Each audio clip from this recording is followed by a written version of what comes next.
Buong 10 taon, iniwasan ni Danilo ang lahat ng tao at hindi pa nakakasalamuhan ng kahit isang babay. Ngunit nang matuklasan niya ang isang zapote na kubo sa kaibuturan ng kagubatan kasama ang isang biyuda na tulala siya sa kanyang nakita sa bintana. Ang ingay ng kanyang ngaski ay kumakagat sa makapal na yelo, gumagawa ng monotonong ritmo. Buong tiwala na itinutulak ni Danilo ang kanyang ngaski pole sa makapal na niebe, inusat ang sarili sa unahan. Walang awang malamig ang hangin. Ang termometro sa labas ng guard post sa kordon ay nagpapakita ng -32 grados ng umaga pang iyon. Sa ganyang klima ng panahon, ang hangin ay nagiging mabigat at nakakalamig hanggang buto. Naglalakad siya patungo sa pinakalayong sulok ng kagubatan, isinasagawa ang isang karaniwang patrol. Sa loob ng 15 taon, ang kanyang buhay ay binubuo lamang ng mahahabang ganitong lakad, pagtitipon ng kahoy, at ang walang katapusang katahimikan na pinapalingon sa kanya.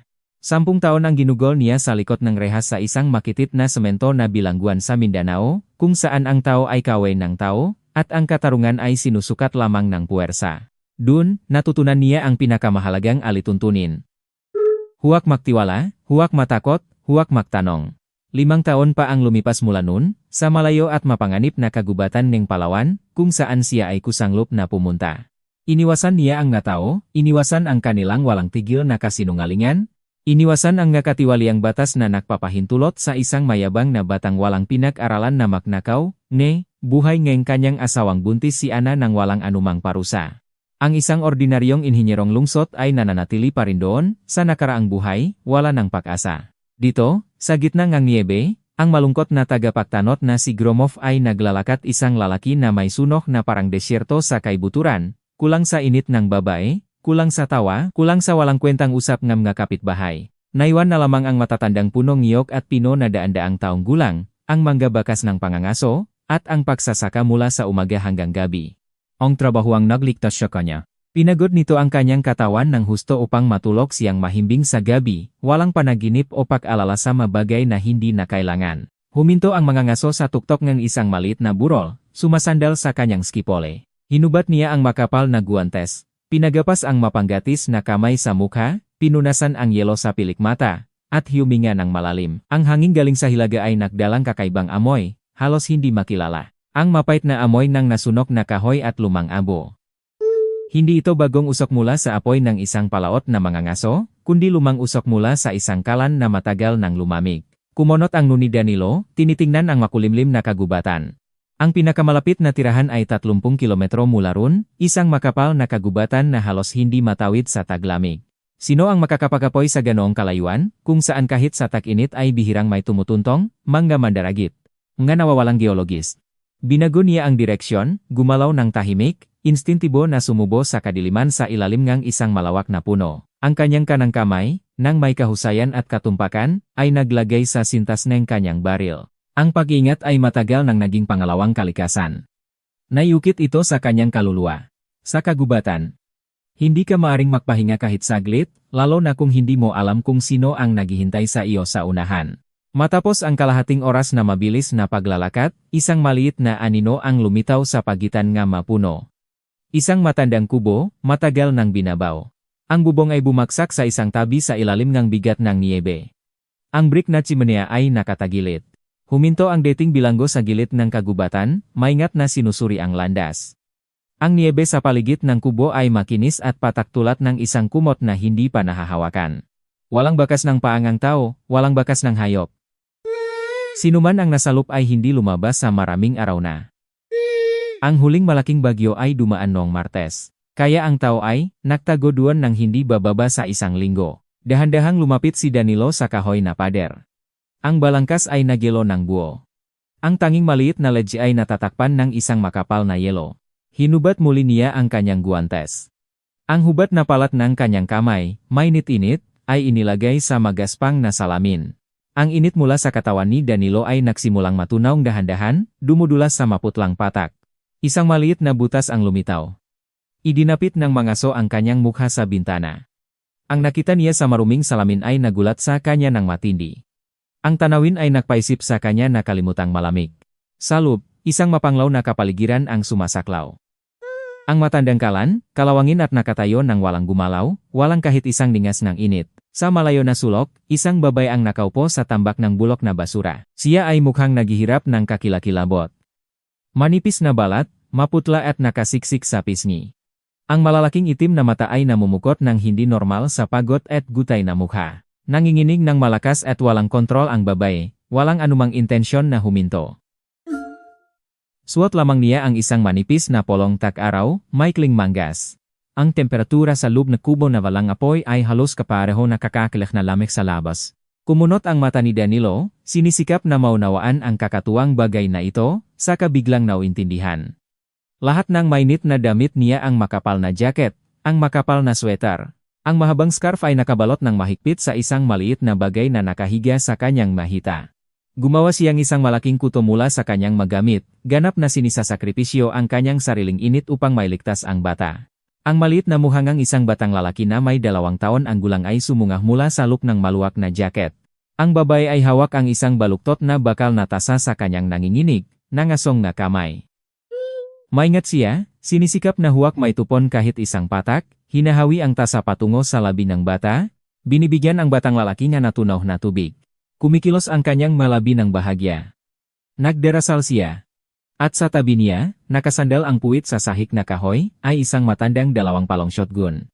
Ang 2 baril ay nakatutok ng diretso sa pinto. Ang payat at nagyelong bangga daliring babae ay mahigpit na nakakapit sa hawakan. Wala siyang intensyon na tumakas. Nahihintay lamang siya sa madarating para hanapin sila, at handa na siyang ipagtanggol ang maliit, buhay na buhay niyang anak hanggang sa katapusan. Ang lalaki ay walang malay na yumuko para malinaw na makita ang mukhang ng bata, na nakatago sa tumpok ng damit. Ang ingay ng ski sa matigas na niebe ay tumunog. Sa ganap na katahimikan ng taglamig na kagubatan, ang tunog ay malinaw at matalas. Sa loob ng kubo, ang babae ay biglang tapan niya. Yuregan tumingala. Ang kanyang matunton na tingin ay napukaw sa nagyelong bintana. Nakakita siyang isang malaking, madilim na aninong isang lalaki sa likod ng salamin. Ang takot ay hayag sa kanyang mukha. Sa isang malakas na pakalabit, gamit ang natitirang lakas, itinaas niya ang baril at itinudla sa manipis na pintuan. Inihagis ni Danilo ang kanyang ski pole at nakmadaling tumakbo sa pasukan. Nais niyang sigawan na siya ang lokal na tagapagtanot, na isa siya sa kanila at naparito para tumulong, ngunit ang mga salita ay nakulong sa lalamunan niya. Pinalo niya ng malakas ang kanyang balikat sa basak na kahoy na pinto. Isang malakas na putok ng baril ang tumunog. Isang kidlat ng apoy ang sumingaw sa ilang sandali, nag-ilaw sa madilim na kubo. Isang putok ay pumutok sa kahoy na balangkas kung saan nakatayo ang mga ngaso ilang segundo bago pa. Ang maliliit na piraso ng kahoy ay lumipat sa lahat ng dako, humapon sa pisngi ng lalaki. Sa instinto, natisot siya pabalik at bumaksak sa makapal na niebe, umalis sa linya nga apoy. Isang makapal na ulap ng usok ng pulbura ang lumukop sa kanya. Ang matapang na amoy nga ngasuno, na pulbura ay halo sa malinis, malamig na hangin. Isang boses ngang isang babay, buwisit at pabigla-biglang humingi ng tulong, tumunok mula sa kadiliman ng kubo. Ang sigaw ay punong takot at kawalan ngang pag-asa ngang isang ina kaya napahinto ang dating bilanggo. Huwag kang lumapit sa akin, ingatan ko siya, hindi ko siya iwan. At agad pagkatapos ng sigaw na iyon, tumunok ang isa pang tunog. Ang mahina, paos, halos hindi marinig na iyak ng isang bata. Hindi humagulgol ang bata. Wala na siyang lakas para doon. Matapos ang maraming araw ng gutom at ginaw, nanangis siya ng mahina, nanginginig sa takot. Isang mabigat na tunog ang kumalat sa buong kubo. Ang recoil ng baril ay masyadong malakas para sa napagot na katawan nito. Nahulog ang baril mula sa mahinang kamay ng babay patungo sa sahig. Bumangon si Danilo. Puno ang gasgas ang pisngi niya, ngunit hindi niya ito pinansin. Ibinukas niya ang sira na pinto at pumasok sa loob. Ang babay ay nahiga ng walang malay sa sahig. Ang matinding pagod ay pinilit palabas ang kanyang huling lakas. Malambot ang kanyang katawan. Ang manipis na mga bisik ay nakabitin sa makabilang gilid. Ang bata, nakabalot ng mahigpit sa mga damit ng ina, ay kumikilos sa malapit, patuloy na tumatangis ng mahina. Nakakailing ang lamig sa loob ng silid. Matagal nang nagyelo ang sahig na lupa. Lumuhot ang mga ngaso sa tabing ng babae, hinubat ang guwantes at inilagay ang 2 daliri sa lik nito. Ang puso nito ay mahina, hindi regular, halos hindi mararamdaman sa ilalim malamig na balat. Anong guring walang pusong tao ang makpilit sa isang ina at anak sa isang nadyalong kubo na ito? Isang naisip na dumaan sa isip niya. Nanigas ang panga niya ng walang malay. Natigas ang pisngi. Bawat minuto ay mahalaga. Kung mananatili sila doon kahit isang oras pa, hindi na sila maliligtas. Walang apoy ang makakahanghang sa mga namatay sa lamig. Kumilosa siya ng mabilis at mahusay, nang walang anumang ingay. Inihagis niya ang mabigat na taiga backpack mula sa kanyang likod. Kinuha ang isang mainit na taglamig na sleeping bag na dinisenyo para sa matinding lamig ng Siberia, at mabilis na binukas ang zipper ng buong-buo. Una, maingat niyang kinuha ang bata. Napakagaan ng batang lalaki, halos walang timbang. Inilagay ni Danilo ang bata sa ibaba ng sleeping bag. Nakasuot pa rin ng damit na maingat na isinukli ng ina nito. Pagkatapos, kinuha niya ang babae. Napakagaan niya, manipis, buto-buto. Maingat niyang inilagay ang babae na nakahiga sa tabi ngang anak. Ang ulo nito ay nakapatong sa dibdib ngang bata. Binuksan ng mga ngaso ang zipper ngang sleeping bag ng mahigpit, iniwan lamang ang isang maliit na butas para sa daloy nganghin. Ang mahabang ski sled niya, mayos na nakatiklopin sa isa pang sled, ay nakaparada sa harap ng pintuan. Inilipat niya ang sleeping bag na may 2 tao sa plastik na ibabangang sled at maingat na tinaligamit ang goma, sinusuri ang bawat buhol upang matiyak na hindi ito makakalas sa magaspang na landas ng kagubatan. Bumalik sa kubo, kinuha ni Danilo ang walang bala na shotgun sa sahig, binuksan ang matandang 2 palong baril, kinuha ang maginamit na bala, inilagay sa bulsang kanyang jacket at ibinabaw ang baril sa balikat. 7 kilometro ang distansya patungo sa kanyang base camp. 7 kilometro sa mapanganib na lupain, sa pamamagitan ng makapal na niyebe, nagyelong mga sapa at mga nabagsak na punong kahoy. Karaniwan. Ang paglalakbay na ito ay tatagal sa kanyang ang 1 oras at kalahati kung walang malaking hirap. Ngayon, kailangan niyang makarating doon ng mas mabilis, kahit pagod na pagod. Isinuot ni Danilo ang malawak na koreangeng sled sa kanyang balikat. Tumingin siya sa nagyelong kubo, saka tumingala sa langit, na balutan ng makapal ng puting hamok, at mahigpit na kinuha ang hawakan ng kanyang ski pole. Nanigas ang kanyang likod, tinatanggung ang bigat ng 2 katao. Tumunok ang ski habang pumutol ito sa makapal na yelo. Nagsimula siyang bumalik, nagtataka habang nararamdaman niya na sa bawat metrong nalakat niya, ang matagalang kalungkutan na nagbilango sa kanyang kaluluwa sa loob ng 15 taon ay unti-unting nagsimulang matunaw. Ang matalingeng sled ay kumakagat sa kanyang balikat sa pamamagitan ng makapal na telangeng kanyang windbreaker. Bawat hakbang sa makapal na niyebe ay isang pakikibaka. Ang makapal na yelo, na matatak na sumusuporta sa bigat ng isang lalaki sa malawak na ski noong umaga, ay nagsimulang mabasag sa ilang lugar sa tanghali. Ang mga ngaso ay patuloy na kailangang hilahin ang sled na punong tao mula sa malugar na nabitin sa malalim na niyebe, nagpapahirap sa kanyang likod hanggang sa pinakamataas na antas. Karaniwan, tatakbo siyang 7 kilometro patungo sa kordon, halos hindi napapansin ang daan, lulubog sa kanyang mahahabang pag-isip. Ngunit ngayon, tila lumawik ang oras, tila walang katapusan ang distansya. Sa kanyang likod, sa isang fully zip na taglamig na sleeping bag, ay 2 tao, nagbabalanse sa isang manipis, halos hindi nakikitang sinulit. Huminto ang lalaki bawat 20 minuto. Humihingal siya. Sumusunog ang malamig na hangin. Hinubat niya ang guwantes, hindi pinansin ang nanginginig na lamig, lumuhod sa tabing sled at bahagyang binuksan ang zipper ng sleeping bag. Kailangan niyang matiyak. Maingat na ipinasok ni Danilo ang kanyang magaspang, may kapekpek na kamay sa loop, naramdaman ang maputing lig ng babae, pagkatapos ang maliit na pulsong bata. Nahintay siya nga ilang mahabang segundo, pinipilit na huwag huminga para maramdaman ang kanilang mahinang, di-regular na tibok ng puso. Pagkatapos matiyak na buhay pa sila, binuksan muli niya ang zipper, iniwan lamang ang isang maliit na butas para sa hangin, sinukbit ang tsorya sa balikat at matiyagang nagpatuloy sa unahan. Ang takot na mapag-iwanan ng pagkakataon ay nag-udyok sa kanya ng mas malakas kaysa sa anumang sigaw.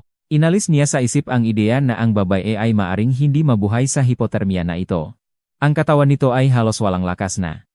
Isang matigas na kaloban na lang ang natira, pinipilit itong balutin ang lahat ng kanyang mainit na damit sa paligid ng anak. Nangitnik ang dating bilanggo hanggang sa kumikibo ang panga niya. Hindi niya sila maaring hayaang manigas, hindi ngayon, hindi sa kanyang kagubatan.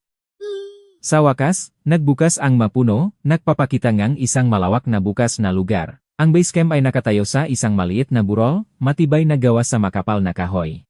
Ang bahay ay mukhang matibay, mapagkakatiwalaan, handang harapin ang anumang lamig. Hinilaing may-ari ang sled patungo sa mataas na pintuan. Hinubat ang mga ski at tumakbo paakyat ang hagdan, kumukuha ang susi. Binuksan niya ng buong lakas ang malaking pintuan na may lining. Sa loop, Ang malamig na hangin ng bahay na apektado nga lamig ng kalahating araw ay sumasaklaw, ngunit walang tumagos na malamig na hangin. Bumalik siya sa sled, maingat na kinuha ang sleeping bag at dinala sa loob. Inilapat niya ito sa malawak na kahoy na higaan, tinakpan ng isang makapal na kumot, at nakmadaling pumunta sa apuyan. Ang kahoy na panggatong na inihanda noong gabi ay nakalagay na sa kalan. Nagsinlid siya ng posporo at inilagay ang balat ng puno ng birch sa apoy. Ang apoy, sa una ay tila nagatubili, pagkatapos ay lalo pang lumago, kumapit sa tuyong kahoy at kumalat sa mga troso. Hindi nagtagal, ang brick na pader ay nagsimulang maglabas ng mahihinang init. Lumapit si Danilo sa higaan at binuksan ang zipper ng sleeping bag ng buong-buo. Ang babae ay nakahiga pa rin sa dating tense na posisyon. Nakapukit ang mga mata, ang pahinga ay nagpapatuloy na pause at mababaw. Hindi niya ito hinawakan. Ang biglang pagbabago ng temperatura at malakas na galaw ay makapipinsala pa sa napagod na katawan nito. Kailangan nito ang dahan-dahan, mahinahong init. Kinuha ni Danilo ang dalawang makapal na kumot mula sa aparador at itinabing ang mga ito sa taong nasa sleeping bag. Inilalantat lamang ang maputlang mukha. Pagkatapos, maingat niyang inalis ang ngataling ng bata. Ang batang lalaki ay nakabalot ng mahigpit sa isang jacket ng isang matatanda, isang sweater, at isang mahabang scarf. Ang lalaki ay nagsimulang maingat na tanggalin ang layer ng tela na ito. Wala namang paktutol ang bata. Nahiga ito ron. Nakadipat ang mamata, malambot ang katawan, halos transparent. Nang ang mga huling pirasong damit ay nahulog sa sahig, naging malinaw kung gaano ito kapatpat. Ang nga braso at binti nito ay mukhang nga payat na sangang puno. Ngunit sa ilalim ng polo, ang katawan nito ay mainit pa rin. Ang ina nito ay binigay ang lahat ng kanyang init para mapanatili ito. Binalot ni Danilo ang bata sa isang malinis na blanket pinainit na apuyan. "Heto na, anak, heto na," bulong niya, halos hindi nakilala ang kanyang sariling boses. Napakatagal na niyang hindi nakipag-usap sa sinuman na nanigas na ang kanyang vocal cord sa kakaibang bagay na ito. Ang lalaki ay lumabas patungo sa malapit na ilog, pagkatapos sa isang maliit na insulated na kulungan kung saan nag-alaga siyang isang kambing. Ilang minuto pagkatapos, bumalik siya na may isang tasangang sariwang gatas, ibinuhos sa isang kutsarang aluminyo at inilagay sa gilid ng apuyan. Kinuha niya ang isang garapon ng makapal, kristalisadong taygahanay mula sa estante, tinusok ang kutsara para makuha ang isang piraso ng gintong pulot at ihinugot sa gatas. Pinahaluin niya ito ng mabuti hanggang sa matunaw ang pulot. Nag-init ang silid. Ang hangin ay may bahagyang amoy ngang inihurnong gatas, tuyong damo, at nasunok na resina. Inalis niya ang kutsara mula sa apuyan at nahulog ng kaunting matamis na gatas sa likod ng kanyang kamay para suriin ang temperatura. Hindi ito masusunog, ngunit magpapalabas ng init sa loob. Kinuha niya ang maliit na kutsara sa mesa, umupo sa gilid ng higaan at binuhat ang batang nakabalot sa kumot. Inilagay ito ng komportable sa kanyang kaliwang siko. Nanginig ang bata. Ang pagod na mga mata nito ay nakatuon sa mukha ni Danilo. Nakita ng bata ang isang makapal na balbas, malalim at matalas na mga kulubot, isang lumang paklat na tumatawid sa kanyang kaliwang kilay. Nakita nito ang magaspang na mga daliri na may maputlang berdeng tatu eng bilanggo. Ang mga mata ng bata ay kumunot ng matalas, ang ulo ay yumuko, ang buong maliit na katawan ay nanigas. Nahihintay ito ng isang sigaw o isang malupit na sagot. Ang instiktibong reaksyong ito, punong takot, ay nakpabaho sa loob ng takapaktanot ng lubos. Talaga siyang nawa sa 2 taong batang ito, na natutunan ng igulong ang sarili sa takot sa harap nga matatanda. "Tahimik na, anak, tahimik." Ang kanyang boses ay kakaibang malambot at mababa, parang natatakot na may taboy ang isang ibon mula sa kanyang palat.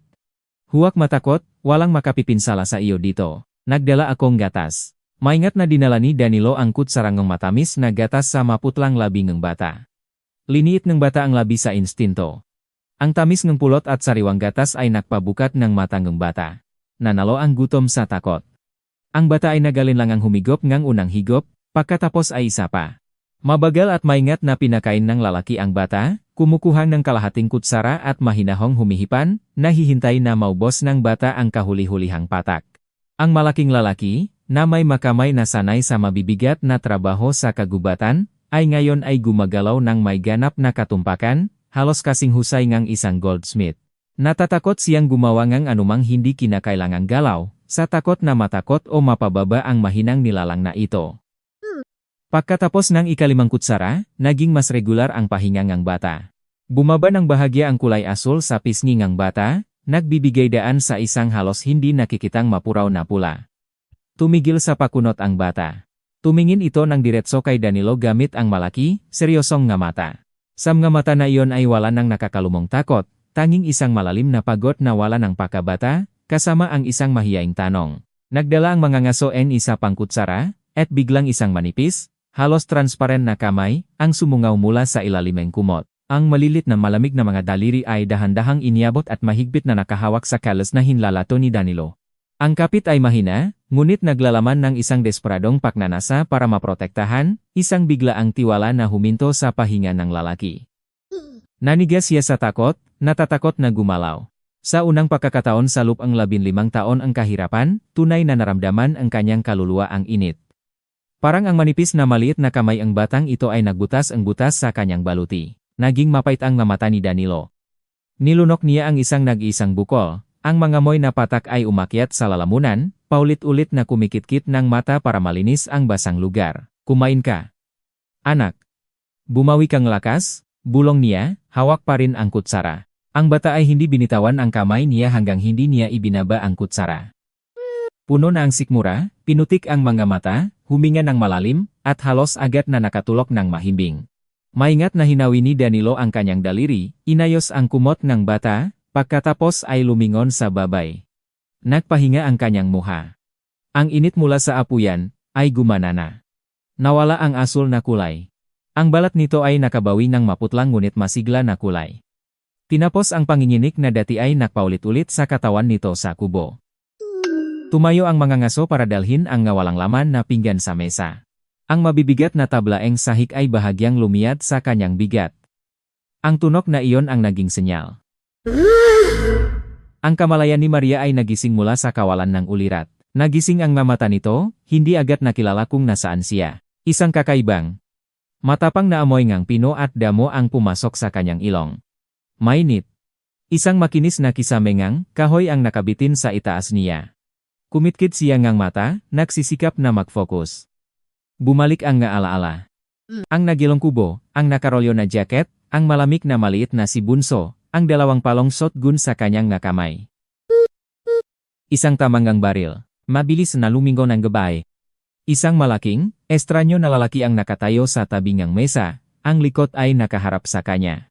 Ang malawak na mga balikat nito ay natatakpan ng isang magaspang na gray na sweater, ang buhok salik ay kasing aborin, at pinakamahalaga, si Bunso. Ang bata ay nahihiga sa tabi niya, nakabalot sa isang hindi pamilyar na kumot. Ang malakas na maternal instinct, na pinipilit siyang protektahan ang kanyang anak sa lahat ng paraan, ay nagbigay sa kanya ng lakas. Hindi ni Maria sinuri ang sitwasyon. Isang kakilakilabot na pag-isip lamang ang kumuhang ang kanyang utak. Nahanap nila siya. Kinuha nila ang baril. Ngayon ay kukuhay nila ang kanyang anak. Ibinato niya ang kumot at sumugot sa unahan. Mabilis at desperado ang galaw niya. Si Danilo ay pagkatapos lamang lumingon nang marinig ang ingay. Itinulak ng babay ang lalaki, sumugot sa higaan, binuhat ang natutulok na bunso kasama ang kumot, mahigpit na yakap sa dibdib, at umatras sa malayo na sulok ng silid, sa tabi ng simenea. Nagmamadaling huminga si Maria. Ang mahabang itim na buhok nito ay gulo, nakabitin at tinatakpan ang mukha. Ang malaking kayumanggi na mga mata nito ay nagliliwanag ng takot at pag-alala. Nakatayo siya ng walang sapatos sa sahig na kahoy, suot lamang ang isang manipis na polo, mahigpit na yakap ang bata sa dibdib na parang nais itong itago sa lupning kanyang katawan. Huwag kang lumapit, ang boses nito ay naging isang desperadong sigaw. Tumingin siya sa bata ng may kawaawang paknanais ng isang taong naipit sa dingding. Ingatan ko siya. Hindi ko siya iwan. Wala kang makukuha. Hindi ako pipirma sa mga papel na iyon, narinig mo ba ako? Ang nakaklang na sigaw nito ay nakpaalap ng mabalikat nito sa kahoy na pader. Ang bata sa kanyang nga bisik ay nagising sa ingay at nagsimulang umiyak sa takot, inipilit ang mukha sa kanyang dibdib. Ang mayaring bahay ay nakatayo sa gitna ng silid, ang nakamay ay nakabitin sa makabilang tagiliran. Tumingin siya ng diretso sa babae, walang anumang pagiging agresibo o galit. 10 taon sa bilangguan, namasit na niya ang napakaraming galit. Ngunit ang nagniningas sa mamatang babaeng ito ay may kakaibang kalikasan. Ito ay isang kahandaang ialay ang sarili, at ito ay nagising sa loob ni Danilo ang isang malalim na paggalang. Dahan-dahan, upang hindi maging sanhi ang isa pang atake ngang panik, Itinaas niya ang kamay at pinunasan ang gasgas sa pisngi gamit ang kanyang manggas ng sweater. Pagkatapos, pati na rin ang dahan-dahan, nang walang anumang biglang kilos, lumakad siya sa mesa at umupo sa isang kahoy na stool. Lumayo ang akwat sa pagitan nila. Inilagay ng mga ngaso ang nga kamay sa tuhod, bahagyang yumukot at tumingin ng diretso sa mata ng babay. Seryoso, mapakumpiyansa, at ganap na kalmado ang kanyang tingin. Kalma na. Nang may kaunting sentido, sinabi niya. Ang boses nito ay pantay, tumatagos sa maliit na silid. Walang banta o panunuya doon, kundi isang hindi matitinak na kumpiyansa. Walang humiling sa kanyang dokumento, at walang kukuha ng kanyang anak. Nanigas si Maria, maingat na sinubaybayan ang bawat kilos ng lalaki, handa sa anumang hindi pangkaraniwang bagay.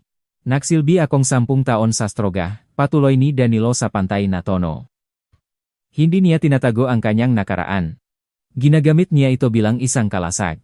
Dahil sa mga walang pusong kriminal na iyon, na siya namang mga kriminal na pinagtatabuyan mo ngayon sa kagubatan kasama ang iyong anak, namasid ko ang lahat na uringang tao at alam ko ang kanilang halaga. Nanatiling tahimik ang baba. Ang salitang Astroga ay pumasok sa kanyang tainga, ngunit kakaibang iyon ay hindi siya natakot, sa kabaliktaran, nagpakinggan siya. Ang boses ng lalaking punong ng paklat ay nagsasalita ng lantarang katotohanan. Hindi siya nagtatangkang pakiusapan siya o papaawigin siya sa kasiyahan. Nagsasalita siyang totoo. Ito ay kagubatan. Lumingon ang lalaki sa paligid ng silid. Ang pinakamalapit na bahay ay 30 milya, sa iba yung ang bukas na parang. Hindi maabot ng kanilang maruruming kamay dito. Ang batas ko ang nangunguna dito. Ligtas ka. Walang makakagalaw sa iyo dito. Naintindihan mo ba?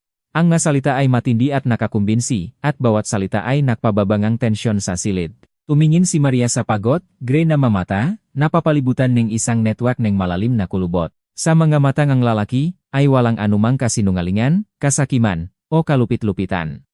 Ipinapakita lamang nga ito ang pagod ng isang lalaking matagal nang tumatakbo mula sa kirot. Tumingin siya sa kanyang makamay, pagkatapos kay bunso.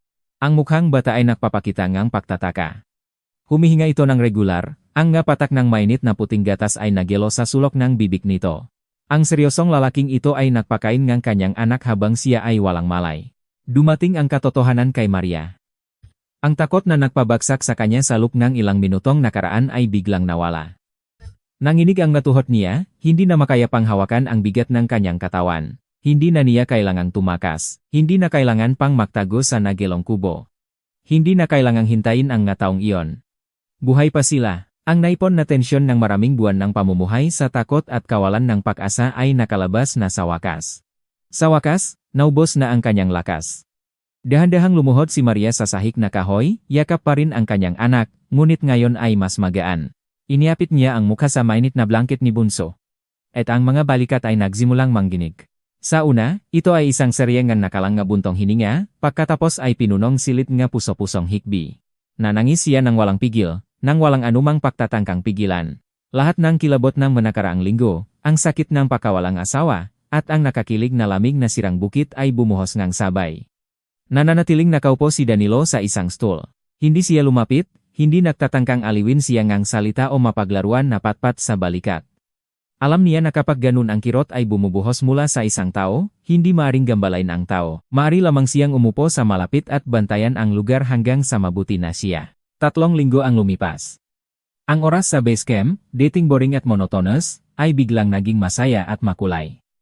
Inalis ng tagapagtanot ang niebe na nakaimbak sa manapunongang birch sa tabi ng pintuan, abot sa pintuan sa gawingang ugali, pagkatapos ay nagtigil. Isang mataba, mainit na amoy ng bagong tinapay at dahon ng itim na tsuran ay dumaan sa makapal na tabla. Sa loob ng 15 taon, ang bahay na ito ay punoeng amoy ng tuyong dahon ng pino, mantikaing baril, hindi naligo na katawan ng lalaki, at kaamoy ng taygaing taglagas. Iyon ang amoy ng matagalang kalungkutan. Ngayon, ang lugar ay may amoy ng tunay na tahanan. Maingat na binuksan ng lalaki ang pinto, sinisikap na huwag lumiat ang bisagra. Ang mainit, maluwak na silid ay puno ng buhay. Si Maria ay nakatayo ng may talikod sa pintuan, sandal sa malawak na kahoy na mesa. Niyuyurakan niya ang natitirang tinapay, mahigpit na pinipindot ito sa isang solidong masa.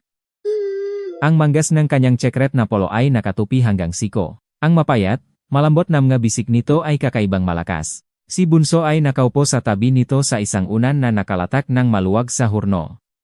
Sa loob lamang ng ilang linggong ito, ganap na nabago ang bata. Ang gutay na pisngi nito ay naging pula muli. Ang nakakaalarma na maputing balat sa ilalim ng nga mata nito ay nawala na. Ngayon, ang bata ay abala sa pagtatayo ng isang mataas na tore mula sa makinis na piraso ng pino na siyang ibinigay ng may-ari sa halip ng gagawa na blok. Bumagsak ang tura ng may malakas na tunog, at ang bata ay naklabas ng maikli, maingay na tawa. Sumiksik si Danilo sa balangkas ng pinto. Tinitingnan niya ang eksena, natatakot na gumalaw sa takot na masira ang masayang kapaligiran. Ang maliit na babaeng galing sa lungsod, may mahabang braso, ay perpektong nakayon sa mahirap na buhay ng lalaki na parang lagi na siyang naniron. Sa gabi, hawak ang karayom at magaspang na sinulit, bihasa niyang tinatahit ang malumang windbreaker na nasira nga sanga. Madalas na ipikit niya ang mga mata habang tinitingnan siya, pinagmamasdan ang mabilis at tiwala niyang mga kamay habang tinatahi ang mga butas sa makapal na tela. Sa mga sandaling iyon, ang kawalang laman sa loob niya ay unti-unting natutunaw. Lumingon si Maria, naramdaman ang agos ng hangin mula sa silid. Nakita niya si Danilo at pinunasan ng likot ng kamay. Ang isang kulot na buhok sa noon nito, nagiwan ng isang puting guhit na harina sa kanyang balat. Maaga ka ngayon. Ngumiti siya ng magaan. Ang boses nito ay wala na ang alarma at instintibong pag-ingat ng naunang araw. Sinuri niya ang bitag ng pinakamalapit na manlalakbay at hindi na nagpatuloy. Isang bagyo ang bumubuo. Hinubat niya ang jacket at ibinitin sa isang pako sa pader. Tulungan kita sa tinapay. Ang gabi ay talagang bagyo. Ang bagyong Pebrero ay nagalaw ng malakas. Humihiyaw ang hangin sa chimenea, nagtatambak ng malamig na niyebe sa maliliit na bintana.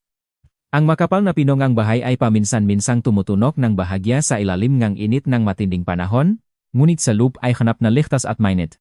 Nag-antok si Bunso pagkatapos maglaro, mabilis na nakatulog sa malawak na higaan, ang makamay ay nakadang sa makabilang tagiliran. Binuksan ng may-ari ang bakal na pintuan ng apuyan para magdagdag ng birchwood. Ang silid ay naliwanagan ng diregular na nakukutikot na orange na liwanag. Si Maria ay nakaupo sa mababa na stool sa harapan ng apuyan. Ang pulang apoy ay lumandas sa kanyang muha, nagpapakita ng matalas, payat na mga linya nito. Tinitingnan niya ang managliliyap na troso. Ang nga mata ay nakakapit sa ito. Ang pangalan niya ay Pablo, biglang sinabi niya.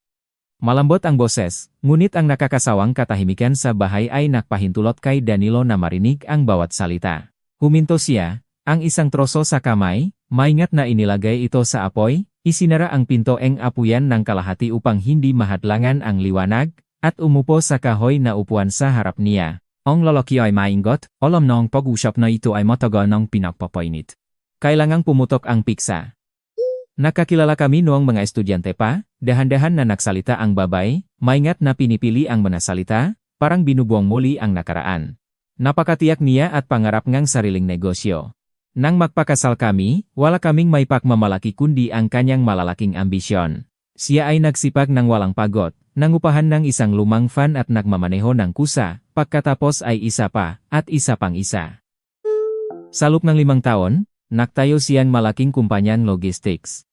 Mayroon kaming pera, isang magandang bahay sa lalawigan, at ipinanganak si Bunso. Inakala ko na lagi na lang ganon, naligtas na kami. Niyakap niya ang kanyang ngabraso sa dibdib, parang biglang pumasok ang malamig na hangin sa silid. At pagkatapos dumating si Montano, Rodrigo Montano, isang lokaw na boss, isang gimalabong ginegosyante. Kinukutian niya ang aming network ng logistics. Si Pablo ay inaalukan ng pagbili sa halos zero na presyo, siyempre. Tuwirang tinanggihan ng aking asawa. Hindi siya makapaniwala na sa panahon ngayon, may darating na kukuhang isinulong niya mula sa simula. Nanahimik si Maria.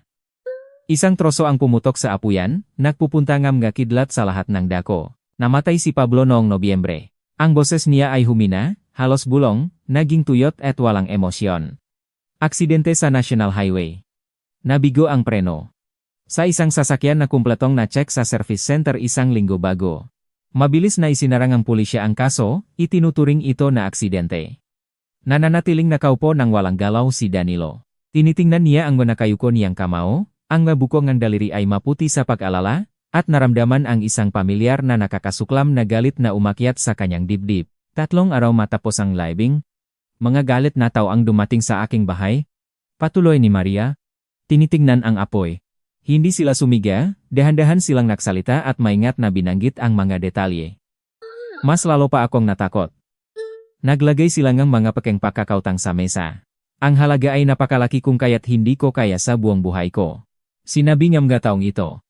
Maria, pumili ka, o ilipat mo ang kumpanya kay Rodrigo Montano, at ibigay ang bata sa pabahay ampunan upang walang tagapakmana, o kung minsan ay nawawala ang mga tao, kasama ang kanilang na anak. Nilunok niya ang iyak. Binigyan nila akong 2 araw para pag-isipan, pagkatapos ay naglagay ng isang sasakyan na may bantay sa gate para ipakita. Napagtanto ko na wala ng ibang mapagpipilian. Ang batas ay hindi magpoprotekta sa akin. Ang pulisya ay binili na nila. Nang gabing iyon, kinuha ko ang cash na nakatago ko sa locker. Mabilis akong nagsuot ng mainit na jacket at ilang mainit na damit at tahimik na umalis sa pamamagitan ng likod na gate. Nang hiram ako ng lumang kiyangang isang kapitbahay at nagtuloy sa hilaga. Nais kong makarating sa hunting cabin ng aking lolo. Isang beses na niya akong dinala doon. Nalalaman ko ang ilang pamilyar na lugar.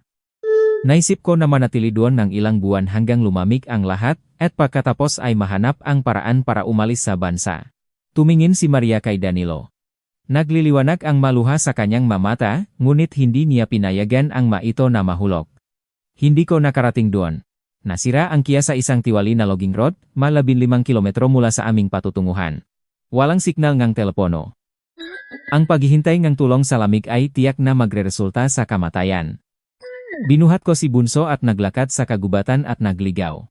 Ipikit niya ang mata, naalala ang walang katapusang kakilakilabot na paglalakbay sa pamamagitan ng matambak ng niebe. Naglakad kami ng halos buong araw. Nahulog ako, bumangon at nagpatuloy. Sawa na sa iyak si Bunso. Nang makita ko ang kubo na iyon, parang tunay itong kaligtasan, ngunit isang bulok na manggagawang kubo, inilipas ng hangin. May kalawanging kalan at ilang piraso ng lumang kahoy. Nag-apoy ako. Matipid sa kahoy, binati ang crackers at tubig. Nagtagal kami ng 1 linggo, pagkatapos ay naubos na ang kahoy. Nanginig ang boses niya ng puno ng alaala. Yumuko siya para tingnan ang kanyang tuhod. Lumamig ang kapuyan. Nagsimulang tumalap ang lamig sa ilalim ng aking damit. Napagtanto ko na ito na ang lahat, na hindi ko nailigtas ang aking anak, kundi aking sinira siya. Hinubad ko ang jacket, sweater, lahat ng mainit na bagay, at binalot siya sa mainit na kumot. Niyakap ko siya, kinuha ang baril ng aking lolo, at nagsimulang maghintay. Hindi ko na alam kung saan nanggagaling ang mas matinding takot, sa kalupit-lupitan ng tao o sa kamatayan. At pagkatapos ay kumatok ka. Ang katahimikan sa bahay ay naging makapal, halos nararamdaman. Sa labas lamang ng bintana ang humihiyaw na hangin, tumatalbok sa matibay na mga pader ng bahay ng kordon.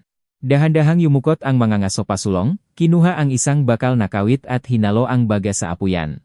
Ang maliwanag na liwanag ay nagpapakita ang malawak at may kapekpek na kamay, ang mga lumang paklat ay malinaw sa likod ng kamay. Maingat na pinakmasdan ni Maria ang bawat kilos niya. Napagpinta ang mata nito sa mapaklatong iyon. Saan mo nakuha ang mapaklatong iyon, Danilo? Mahinahon niyang tanong. Kanina sinabi mo na nagsilbi kang 10 taon sa bilangguan. Hindi ka mukhang kriminal. Natulala ang lalaki. Ang bakal na kawit sa kanyang kamay ay nanatili sa baga. Matagal siyang nanahimik. Tinitingnan ang nagnilalap na apoy, hindi niya nais na bumalik doon, sa kakilakilabot na nakaraan na matagal na niyang inilibing sa ilalim ng niyebengang taiga na kagubatan. Ngunit ibinigay ni Maria sa kanya ang lahat ng kanyang katotohanan. Kailangang ibigay niya sa kanya ang kanyang katotohanan. Inalis ng dating bilanggo ang bakal na kawit, inilagay ito sa bakal na kahon at umupo ng tuwid. Inhinyero ako dati, sinabi niya sa malalim na boses. Mahirap lumabas ang mga salitang ito sa bibig niya. Kailangan niyang piling magsalita. Sa pabrika sa Cebu, nagtayo kami ng dulay at komplikadong na gusali. Simpleng pamumuhay ang aming naging buhay. Ang asawa ko, si Ana, ay matalino, palaging ngumingiti, natutuwa sa maliliit na bagay. Mahigpit na pinagot ni Danilo ang kanyang kamao hanggang naging maputi ang nabuko. Nangyari ito 10 taon na ang nakaraan. Inaabangan namin ang aming unang anak. 8 na ang buwan ng pagbubuntis ni Ana. Nang gabing iyon, pumunta siya sa botika para bumili ng bitamina. Nagtawid siya sa daan sa pedestrian lane. Gumagana ang trapiko. Nakaon ang ilaw. Tumigil siya, huminga ng malalim. Isang lalaki ang nagmamanehong sports car ng sobrang bilis. Anak ng isang maimpluwensyang tao sa Regional Prosecutor's Office. Ganap na lasing. Hindi man lang siya nagtangkang makbrek. Tumingin si Danilo kay Maria. Ang mamata niya ay ganap na tuyo, ngunit sa kaibuturan ay isang kirot na hindi matiis na nagpagawi sa kanya ng walang malay. Naglupat si Anna ng 20 metro. Namatay siya ng agad. At gayon din ang sanggol na hindi pa ipinanganak. Sandali siyang huminto, pinagsama ang mainiisip. Nalaman ko ito kinaumagahan sa ospital. Pagkatapos ay nagsimula ang paglilitis, mahaba at puno ng komplikasyon. Biglang nagsimulang baguhin ang mga saksi ng kanilang mga pahayag. Aksidenteng nawala ng investigador ang footage mula sa street camera. At ang mga mamahaling abogado ng batang iyon ay nangatuwiran na si Anna mismo ang lumabas sa harap ng sasakyan sa madilim na lugar. Nahatulang 2 taon siyang suspendido. Isang suspendidong hatol, Maria, para sa pagkuha ng lawang buhay. Ngumiti siya ng nakakuya habang nakatingin sa kanyang ama mismo sa loob ng korte. Tumayo ang lalaki mula sa upuan. Biglang naramdaman niyang masikip sa maluwak na silid. Lumakat siya sa bintana na punong yelo, sa labas ay matinding bagyo, at ipinakrus ang makamay sa likod. Nang sandaling iyon napagtanto ko na walang batas, lahat ng ito ay pandaraya laban sa mahihirap. Nang gabing iyon, hinintay ko siya sa labas ng isang eksklusibong club. Lasing siyang lumabas kasama ang nakababaihan. Lumapit ako. Hindi agad nakatugon ang ngabantay. Hinampas ko siya gamit ang aking kamay, matagal, hanggang nang marahas nilang hinilain ako palayo. Ang mapaklat na ito. Itinaas ni Danilo ang kanyang kanang kamay, nagpapakita ng ngapaklat. Gawangang kutsilyo ng isang bantay. Nagbanggaan kami sa lumang away na iyon. Sinubukan kong maabot ang pumatay kahit noon. Lumingon siya sa babay. Ang mukha ni Danilo ay seryoso at matinding tense. Nabuhay pa ito. Gayunpaman, lubhang napalala ang kalusugan nito. At nahatulan akong 10 taon sa isang maximum security na piitan. Pinakamataas na parusa para sa pinsala, nang walang anumang karapatang makuha ang amnestiya. Tinakay ngang ama niya na ibibigay ko ang buo sa buong sentensya mula simula hanggang katapusan. Umupo si Danilo sa upuan, ang mga siko ay nakapatong sa tuhod. 10 taon sa probinsyal na kampo. Namasit ko ang maraming bagay doon. Isang tao sa ganoong matinding kondisyon ay mabilis na nagpapakita ng tunay niyang katangian. Sa bilangguan, isa lang ang naintindihan ko. Maria. Tumingin siya pataas at tumingin ng diretso sa mata nito. Ang boses niya ay naging mababa, pantay, at matibay. Ang pinakamalagim na hayop sa mundo ay tumatayo sa 2 paa at nagsusuot ng mahal na damit, ngunit sa malalim na kagubatan, lahat ay may karangalan. Pumapatay ang lobo upang maiwasan ang pagkamatay sa gutom, upang mabuhay, ngunit pumapatay ang tao para sa kapangyarihan, para sa pera, at dahil lamang sa kasiyahan. Kaya naman, nang lumabas ako sa pintuan ng kolonya, hindi na ako bumalik sa lungsod. Wala nang para sa akin doon. Pumasok ako sa Taiha. Dito, hindi nagsisinungkaling ang makapuno at hindi naktataksil ang makahayop. Nagisang nabuhay sa loob ng 15 taon hanggang sa nahanap kita sa naiwanang kubo. Natapos na niya ang kanyang kwento. Isang mahabang katahimikan ang lumukop, nabali lamang ang huningang hangin sa tsimenea at pantay na pahinga ng natutulok na bata. Naghintay si Danilo. Sanay na siya sa takot at pagiwas ng natao sa kanyang nakaraan. Isang pumatay. Isang dating bilanggo, isang malungkot na ermitanyo. Naghanda siya para sa pag-alis ni Maria, takot sa pagiging mahigpit na inamin niya. Ngunit hindi natakot si Maria. Tumingin siya sa malaking lalaking ito, pinitpita ang kawalan ng katarungan, at nakita sa harap niya ang isang lalaking hindi pa umiral, na sumisigaw. Nakita niya ang isang amang nawalan ng inasahan niyang anak, isang asawang nawalan ng minamahal na asawa sa isang kisap mata. Nakita niya ang isang lalaking dumaan sa impyerno sa lupa, ngunit hindi pa nawalan ng kakayahang ihandog ang sarili para sa kapakanan ng iba. Dahan-dahang tumayo si Maria mula sa stall at lumapit kay Danilo. Nakaupo pa rin siya roon, ang ulo ay yumuko, nakatingin sa malalaking kamay. Lumapit siya sa kanya mula sa likod, maingat, nang walang anumang biglaang kilos, at inilagay ang maliit na palat niya sa malawak at tense na mga balikat ng lalaki. Bahagyang nagalinlangan si Danilo, ang makalamnan sa ilalim ng makapal na telangang sweater ay nanigas sa pagkagulat. Ganap siyang hindi sanay sa pakikiramdam, lalo na ang isang pakikiramdam na walang anumang takot kundi puno ng malalim na pag-unawa sa tao.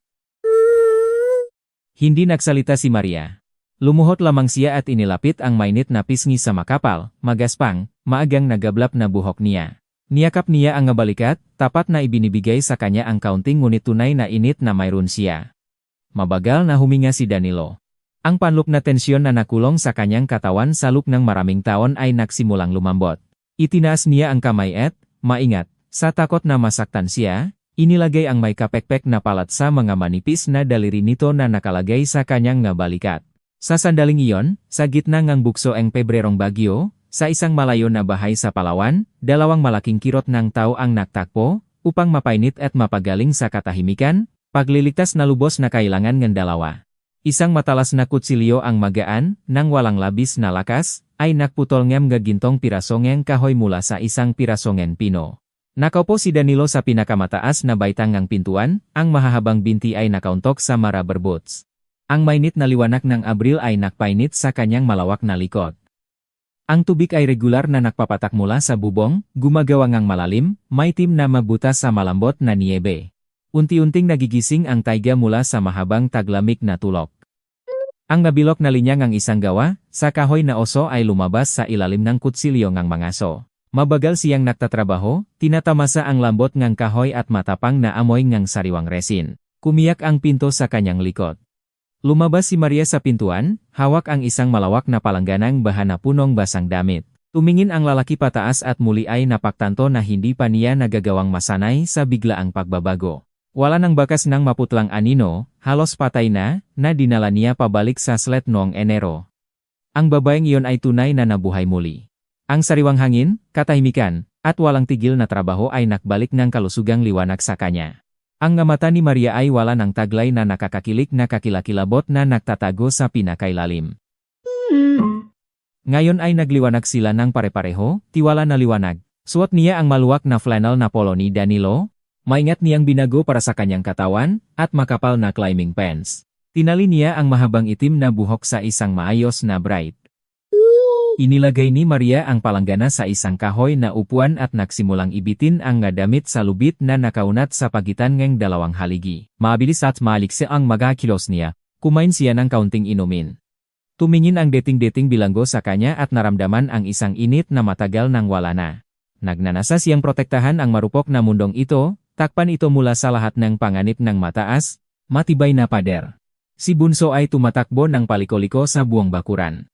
Sa loob ng ilang buwan, gumaling ang bata, mas matangkat at hindi na nagtataka sa malalaking ingay. Ang kanyang ina ay gumawang magandang maliit na jacket para sa kanya mula sa lumang sweater ni Danilo. At ngayon, si Bunso ay mukhang isang abalang maliit na magsasakang batang-bata. May hawak na mahabang sangangang pino, masigasik na hinahabol, ang ngalawang na natunaw na niebe sa paligid ng bakuran, ang kanyang boots ay masayang sumasaklaw sa tubig. Bunso, huwag pumasok sa malalim na putik, mababasa ka. Sumigaw si Maria, gamit ang kahoy na clip ng damit para hawakan ang basang bedsheet. Natawa ang bata at, siyempre, tumakbo ng diretso sa natirang niebe na nagsimulang humilong sa basa-basang lupa sa isang makapal na latak. Lumingon siya para makita kung tatakbo ang ina. Ang isang sandali lamang na pakabigo iyon ay sapat para magbayad siya. Natisot ang paangang bata sa isang malakit na ugat ng pino, nagtaas mula sa ilalim ng niebe. Nawalan ng balanse si Bunso. Iniunat ang dalawang kamay, bumagsak siya ng nakamukhang pababa sa isang lawangang putik. Inihagis ni Danilo ang kutsilyo, at pirasong kahoy sa isang tabi bago pa man makaabot ang bata sa lupa. Ang malaking mga ngaso ay tumalong ng dalawang hakbang mula sa pintuan patungo sa pinagtumbaang bata. Umupo si Bunso sa putik, ang jacket, maliliit na kamay, at ang ilong ay puno ng kayu-mangging putik. Nagbukas siya ng malaki ang bibig, humihinga para umiyak. Ang mukha nito ay nagrugo ng nakakatawa sa takot at biglang sakit sa gas-gas na tuhod. Tinungga ng lalaki ang bata, binuhat ito mula sa lupa ng may makapangyarihang kilos, at mahinahong niyakap ito sa dibdib. Ganap na hindi pinansin ang katotohanan, ang boots na may putik ay nandudumi sa malinis na sweater niya. Tahimik na, ano ang nangyari? Pagalingin ngang kasal ang sugat, nagalaw si Danilo, dahan-dahang tinapik ang likod ng bata gamit ang kanyang malawak na palat. Umiyak ng humagulgol si Bunso. Hinawakan nito ang lig ng kanyang tagapagligtas gamit ang maliliit na dumiring na kamay, tiwala na inilagay ang basang mukha sa magaspang na balbas ng lalaki, at sumigaw ng malakas para marinig ng buong bakuran, "Tatay, masakit." Namatay si Danilo, nakatayo ng walang galaw. Ang malaking, matibay na katawan niya ay biglang nanigas. Ang makamay na nagtataglay ng bata ay bahagyang nanginig. Isang salita lamang na parang tumama sa kaibuturan ng puso niya. Agad siyang huminto sa pahinga, parang lahat ng hangin ay nailabas na sa baga niya. Tatay. 10 taon na ang nakaraan, dapat niyang naririnig ang salitang iyon. Hinintay niya ito, pinangarap ito sa mahabang gabi, nang inilagay niya ang palat sa tiyan ni Ana. Pagkatapos ay isang lasing na tsuper sa daan ang sumirang lahat. Naiwan lamang nito ang isang kabaong at isang masakit na puwang na tumagal ngang isang dekada. Tinanggap na ngang lalaki ang katotohanang hindi na siya magiging ama. Ipinagbawal niya sa sarili niyang pag-isipan ito, itinaboy ang pagnanasa mula sa alaala. At ngayon, ang batang ito. Isang estranyo sa dugo ngunit ngayon ay ganap na sa kanya, ay binigay sa kanya ang karapatang iyon. Sa madaling salita, sumagot siya ng may buong tiwala, nakatignan ang lalaki ng may ganap na pagtitiwala, walang artehan tulad ng bata. Nanigas ang lalamunan ni Danilo hanggang mahirapan siyang lumunok. Nagsimulang maging masakit ang mangga mata. Nangit-ngit siya, sinisikap na pigilin ang kahinaan. Isang malaking, seryosong lalaki, na dumaan sa malabanan sa bilangguan at kalungkutan ng taiga, ay ngayon ay nakikipagtalo upang pigilin ang maluha na bumubukat-kat na. Para hindi makita ni Maria ang mukha niya, mahigpit na niyakap ni Danilo si Bunso at inilibing ang ilong sa puting ulong ng bata, na may amoy ngang sabon ng bata at natunaw na niyebe. Huminga siya ng malalim, paos. Ang init ay lumabas mula sa kanyang pilik mata at tumagos sa kwelyongen jacket ng bata. Nananatiling tahimik si Danilo, ang malawak na mga balikat lamang niya ang bahagyang nanginig. Tumakbo ang ina niya patungo sa kanila, ibinaba ang basang panty. Inabot niya ang kamay para kunin ang umiyak na anak niya, ngunit tumigil sa gitna. Nakita niya ang mahigpit na hinawakan ngang kamay ni Danilo ang jacket ng bata. Nakita niya ang kanyang natatakpan na mukha, at naunawaan niya. Isang matalas na instinto ng babay at malalim na pasasalamat ang nagpapayo sa kanya na huwag abalahin ang sandaling ito. Dahan-dahang ibinaba ni Maria ang kamay, kumukuhang malinis na panyo mula sa bulsa, at dahan-dahang pinahit ang rumukot na pisngi ni Bunso, sabay na mahinahong hinaplos ang bisag ni Danilo. Ayos lang. Mahal ko. Mahinang sinabi niya. Nandito na ang tatay. Nahuli ka na niya. Tumingala ang mga ngaso. Ang nga mata niya ay nagliwanag, ngunit nagawa pa rin niyang mabilis at tiwala na tumango sa babay. Inilipat niya ang bigat ng bata para mas komportable at dinala ito sa loob ng bahay para maligo. Nang gabing iyon, nang matulog na si Bunso at ang buhaw na liwanag ng Abril ay unti-unting bumababa, lumapit si Maria sa mesa kung saan tinitimplang ang mayari ang kanyang baril. Kinuha niya ang isang maliit, makapal na nakataling pakete at inilapag ito sa harap ni Danilo at binuksan. Inihagis ngang lalaki ang maruruming basahan ng mantika sa isang tabi at itinaas ang kanyang makapal na kilay ng may pakagulat. Sa mesa ay makahangahangang kagandahang gamit. Isang maliit na supot ng tabako na balat, burdado ng maliliit na makukulay na butil sa hugis ng taiga. Isang bag ng babay, bihasa na gawa mula sa mga piraso ng balat ng usa at dekorasyon ng mahahabang tula. At isang pares ng maikli na boots ng malambot na balahibo ng aso na may mayos na talingang balat. Lahat ng mga murang pirasong balat, lumang balat at balahibo ng hayop na nanatiling hindi nagamit sa bodega ng maraming buwan. Kailan niya ginawa ang nga ito? Maingat na kinuha ng mga so, ang may burda na bag ng tabako gamit ang dalawang daliri, humanga sa kahusayan ng obra. Perpektong ngatahi. Bawat isa. Sa gabi, habang si Danilo at si Bunso ay abala sa gaway ng lalaki, umupo siya sa harap niya, bahagya ay nag-alala. Danilo, ayaw kong maging pasanin mo. Pinapakain mo kami, binibihisan, dinadala ang lahat ng bagay sa bahay. Hindi ako Panginoong may lupa. Alam kong magtrabaho at gusto kong magtrabaho. Itinulak ni Maria ang bag ng balat patungo sa kanya. Natuto akong gumawa ng leather goods nung bata pa. Palagi ko itong gusto. Ang maganitong handmade na produkto ay sikat sa malungsot ngayon. Natural na materyales, istilong hilaga. Kung kukuha kang magandang larawan at ibenta online sa isang espesyal na handicraft fair, tiyak na bibilhin ng tao. Pinakpalangang lalaki ang baba niya. Magandang internet coverage lang ang mayroon kami sa sentro ng probinsya. At wala namang may pakuhang ng litrato. Ang telepono ko ay lumana, isang button phone, para lang sa tawag. Kaya kailangan ko ang bago, mapatibay niyang sinabi. Ang pinakasimple, ngunit kailangan itong may kamera. Magtiwala ka sa akin, gagana ito. Gusto kong mag-ambag sa ating pamilya. Nang sabihin niya ang huling salita, tiwala siya at tumingin ng diretso sa mata ang lalaki. Hindi na kailangan ng karagdagang argumento. Sa susunod na Sabado, sabay silang sumakay sa lumang uazen kumpanya patungo sa sentro ng bayan. Habang si Maria ay nilalakat ang anak sa parke, tumigil si Danilo sa isang tindahan ng telepono. Napamahal ng oras para pumili ng telepono at sa wakas ay bumili ng matibay na smartphone na may magandang kamera at isang backup SIM card.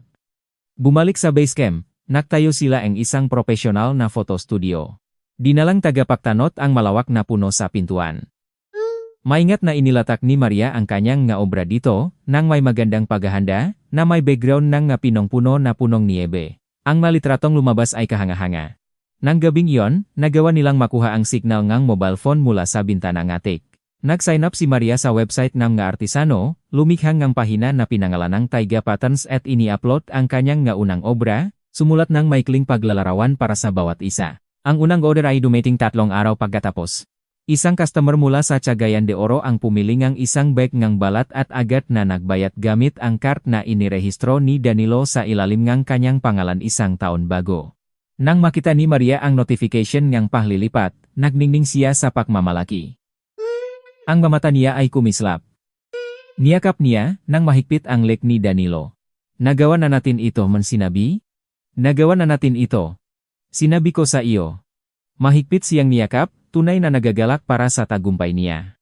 Ang bagay na ito ay wala pang kinalaman sa pera. Ang sahot ng tagapagtanot at kung ano ang ibinibigay ng Taiga ay sapat na para mabuhay ng maayos. Ang mahalaga ay ang pagbabalik ni Maria ng kanyang dignidad. Hindi na siya isang walang bisa na takas mula sa mga magnanakaw. Naging siya ang isang may bahay, isang babaeng may kakayahang lumiha at kumita ng buhay. Naging siya ang isang ganap na miyembro ng ilang buhay sa Taiga. Sa pagdating ng Mayo, dumadagsa ang nga order. Pinahalagahan ng nga tao ang magaspang, tunay na kagandahan ng kanyang trabaho. Minamahal ni Maria ang kanyang trabaho. Nagsimulang mahanap si Danilong espesyal na mataas na kalidad na balahibo at balat para sa kanya, maingat na itinatahit ayon sa mga sinaunang resipe. Ang buhay ay unti-unting nagsettle. Pumasok sa isang tahimik at masayang ritmo. Bawat 2 linggo, si Danilo ay pumupunta sa pinakamalapit na malaking nayon. Dunay may post office at grocery store. Dati, ang mga biyaheng ito ay mahalaga sa kanya. Mabilis siyang bibili ang asin, harina, et bala et umaalis, sinisikap na huwag makipag-usap sa sinuman. Ang malokal na tao ay takot sa kanya, ngunit ngayon ay iba na ang lahat. Kumiyak ang pintuan ng tindahan at tumunok ang kampana na nagsabing may customer. Nakatayo sa likod ng kontra ay si Aling Esper, isang mataba na babaeng may 60 taon, nakasuot ng asul na labor coat. Dahil sa pakabagot, nag-aral siya ng palaisipan sa lumang dayaryo. Ang tindahan ay may amoy ng sabon at murang karamelo. Tumingala ang tindera at halos nahulog ang pluma. Pumasok si Danilo sa silid. Ngunit hindi siya ang gusaling, magaspang lalaki na palagi niyang nakikita. Ang balbas ng mangganggaso ay mayus na binalot, ang buhok ay naligo at nayus. Ang canvas jacket niya ay malinis, at ang malihayng patch, halos hindi nakikita, ay nagpaganda sa siko niya. Banayad siyang may amoy ng malinis na hangin at matamis na tabako. Hawak niya ang isang tumpok ng 5 maingat na nakaselyo na kahong karton. Ang bawat isa ay may address na nakasulat sa magandang, pambabay na sulat kamay. Kumusta? Aling Esper, mahinahon niyang sinabi. Pantay ang tono niya, wala nang dating nakakatakot na agresyon. Kumusta naman, Danilo? Dahan-dahang sinabi ng babae, kinunot ang maliliit na mata. Tinitigan niya siya. Bakit nagdadala kang ng package? Kanino tayo nagpapadala? Ayusin ang post office, umiling ang lalaki, inilagay ang nakahon sa espesyal na mesa sa sulok ng tindahan. Kailangan kong 2 bag ng harina, 5 litro ng mantika, kaunting lebadura, at kaunting kandidon. Itinuro niya ang isang malaking daliri sa tuktok na istante, kung saan nakaimbak ang mamahal na tsokolate na nakabalot sa makulay na papel. Hindi kailanman bumibili ng kandi si Danilo dati. Sa pinakamabuti. Kaunting asukal para satsa. Dahan-dahang inyunat ni Aling Esper ang kamay para kumuha ng kandi, ang mata ay hindi lumalayo sa kanya. Ang instinto ng babae, na pinatalas sa maraming taon ng chismis, ay nagpapahiwatik na may nangyayari sa basecamp. Ang isang nag-isang lalaki ay hindi basta nagpapaganda ng sarili at bumibili ng kandi dahil lamang sa personal na kagustuhan. Timbang niya ang kandi at binuhos sa isang papel na bag. Bakit ganun ka kadepensibo, Danilo? Nagsikap si Aling Esper na ngumiti, ngunit pagkaang ngiti. Nagdala ka ba talaga ng isang babae sa kagubatan? Mukhang pambabay ang sulat sa kahon, maayos at malinis. Inilagay ni Danilo ang pera sa counter. Ang magre na mata niya ay biglang naging seryoso at malamig. Tumingin siya sa tindera, nagpagawi sa kanya ng walang malay isang hakbang paatras. Ang likod ay sumasandal sa istante ang mga kalakal. Ibigay mo ang sukli ko at huwag nang magsalita ng sobra, Aling Esper, mas magiging mas magimo, mahinahon ngunit malinaw niyang sinabi. Tahimik na binilang ng babae ang sukli at dinulas ito sa kabuang salamin. Kinuha ng mga soang sukli, tinangnan ang magbag ng harina at umalis sa tindahan. Tumingin si Aling Esper sa malawak na likod ng lalaki habang lumalayo. Nang ang ingay ng makinang wazi ay umugong sa labas ng bintana, at ang sasakyan ay nawala sa kanto, dahan-dahang huminga ng malalim. Nawala ang takot, pinapalitan ng nakalason na pakamausisa at maitim na inggit. Lumapit siya sa desk ng sulat at maingat na sinuri ang nga address sa makahon. Nagpadala si Maria. Maria, bulong ni Aling Esper, nagpigyan ngang manipis na labi. Ganun. Namumuhay sa ilalim ng pekeng pangalan, nakatira sa isang gusaling pag-ari ng pamahalaan, namumuhi ng sagana, nagpapadala ng package, kumikita ng maraming pera. Habang tayo nandito, nagbibilang ang barya. Isang hindi komportable, madilim na damdamin ang bumangon sa kanyang puso. Biglang naramdaman niya na napakasakit na ang dating bilanggo, na tinatakasan ng lahat, ay matapang na namumuhay ng mas mabuti at mas malinis kaysa sa kanila sa nayon. Determinado si Aling Esper na sa pagkakataon, malalaman niya kung anong uri ng ibon ang kinakatago ng taiga hermit sa kanyang pugat. Hindi pa niya alam na ang simpleng inggit ng nayon ay magiging isang bitak na hahantong sa kakilakilabot na sakuna. Ang mayogang taong ito ay mainit, kakaibang mainit. Mabilis na tunaw ang niebe sa taiga, inihahayag ang manadalok na dahon ng nakaraang taon at basang moss, may pahit na amoy na natunaw na tubig. Ang mga araw ay lalong humahaba at nagiging mas maliwanag, at ang mapanlinlang na kagaanan ng taksibol ay nagbibigay ng ganap na pakiramdam ng kaligtasan para sa grupo nga natigil sa kagubatan. Nang gabing iyon, matapos na matulog si Bunso, si Maria ay nakaupo sa makipot na kahoy na hagdan na paakyat sa bubungan. Iyon ang tanging lugar sa malaking bahay na kahoy na ang bagong smartphone niya ay maaring makakuha ng signal mula sa cell tower sa sentro ng bayan ng Matatak. Regular siyang nagpapadala ng mga tracking code sa pinakahuling mga customer at sinusuri ang balansa ng bank card. Lahat ay mayos, mayroon na silang tunay na pera na kinita ng marangal. Isinara ni Maria ang finance sa patilang minuto ay tuminjin lamang sa madilim na screen, sumasalamin en eje kalmado, maayos na mukha niya. Ang pakiramdam ng kaligtasan ay malupit na tumuya sa kanya. Ang pangaraw-araw na takot ay lumalayo, nagbibigay daan sa matagal nang nahihintay na pagnanasa na harapin ang nakaraan. Malinaw niyang naalala ang mga huling araw ni Pablo. Nag-aalala ang asawa niya, natutulok ng kaunti at patuloy na gumagawa ng nga secure na tawag sa telepono. Isang araw bago ang kakilakilabot na aksidente, lumapit siya sa kanya, ibinakot ang braso sa kanyang balikat at napakahina ang salita, kahit ang kasambahay sa susunod na silid ay hindi makaririnig. Isang mahabang serye ng numero at titik. Iyon ang password para ma-access ang lihim na cloud storage. Naglalaman ito ng mega kopya ng tunay na account statement at mega iskan ng tunay na kontrata. Kung may mangyari sa akin, susubukan ni Montano na kunin ang kumpanya sa pamamagitan ng paggawa ng bapakeng utang. Ang kapalaran niya ay nasa madilim na cloud na ito. Kabisahin ang password, huwag isulat ito kahit saan. Ay memorize mo lang. Noon, hindi niya pinansin ang sinabi ng asawa, inakala niya na sanhing labis na pagod. At pagkatapos ay namatay si Pablo, at nagsimula ang larong ang kaligtasan. Binuksan ni Maria ang browser. Bahagyang nanginig ang kanyang nga daliri habang tumatipo ang komplikadong address, puno ang espesyal na mga karakter at numero, na pinilit ng asawa niyang kabisahin. Lumabas ang pamilyar na window na paglogin. Itinago niya ang password. Nagsimulang umikot ang bilog ng pagload sa screen ng telepono. Napakabagal ng mobile network sa Taiga. Napakabagal na nagload ang site. Sa wakas, nagbago ang interface. Ang yellow na folder icon ay lumabas sa screen. Kontrata, kasalukuyang offshore na operasyon, bulwagan. Audit. Tama. Huminga ng malalim si Maria, ganap na tama si Pablo. Ito ang mga dokumento na nagpapatunay na ang kumpanya ng logistics ay ganap na legal, at lahat ng bilyon-bilyong utang na iniharap ni Montano sa harap niya ay isang walang hiya na panloloko. Bukod dito, isang malapit na folder ang naglalaman ng madetalyadong plano ng mismong withdrawals ng magnanakaw. Hindi ito isang kalasak ng depensa. Ito rin ay isang mapangang tabak. Nagsimula siyang maingat na suriin ang mga file. Nakakalkula sa isip ng pinakaligtas na paraan para ilipat ang mga ito sa isang independenteng abogado sa Maynila. Ang impormasyon sa pakikipag-ugnayan ay kasama rin sa isa sa mga folder. Hindi alam ni Maria ang isang mahalagang detalye. Sa sandaling pinindot niya ang enter, isang pulang dialog box ang lumabas sa screen ng programmer ng shift sa isang malawak na opisina sa Maynila, 4,000 kilometro mula sa Siberia. Ang sistema NG Seguridad na na-install NG Maganaker ni Montano ay naghintay na maraming buwan para sa sinumang sumubok na ma-access ang emega nakatagong file NG Pinas lang na negosyante. Perpektong gumana ang digital alarm system. Agad na kinuha ng programmer ang intercom. Rodrigo, hinihingi kang personal na magulat kahit anong oras ngang araw o gabi. Ang account ni Sobolev ay kaka-activate lang. Saan ang login? Ang boses ni Montano ay tumalas sa intercom, wala na ang karaniwang tamat na kalmado. Paus na tunok mula sa isang cell tower sa Cebu, isang malalayong regional center. Medyo malawak ang coverage, ngunit mapapalit pa natin sa ilang nayon sa kagubatan. Nang gabing iyon, inutusan ng dating boss na ihanda ang pribadong eroplano para lumipat. Ang unang ulan ng Siberia sa simula ng tagulan ay nagbago ang mga landas ang lupa sa kagubatan sa isang hindi malakpasang kaguluhan ng pula na luwat, natunaw na niebe, at malalim na mabakas. Dalawang malaking itim na luxury SUV ang nagpipilitang makalampas sa putik. Ang mga makina ay nagalaw ng malakas.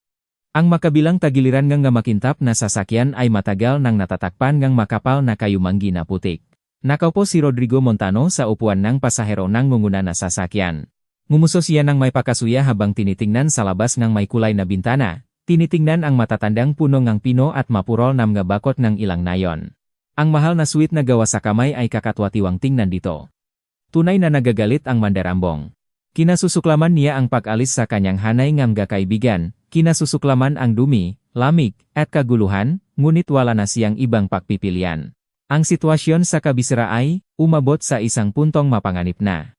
Ang kanyang sariling nalihim na kasosyo, mataong sobrang seryoso at walang awa, ay nagbigay ng isang mahigpit na ultimatum. Alinman ay formalin niya ang pagkuha ng imperyong logistics ni Pablo sa pamamagitan ng pagbibigay sa kanila ng isang dokumento na may pirma ng biyuda, o wala na siyang negosyo at kalayaan. Nang walang pirma ni Maria, ang maari-arian ay nasa hindi tiyak na estado, at ang korte ay pumigil sa lahat ng pamamaraan. Ang biyuda at tagapakmana ay dapat pumirma sa isang dokumento ang pagtalikod sa pamana at mawala ng walang bakas.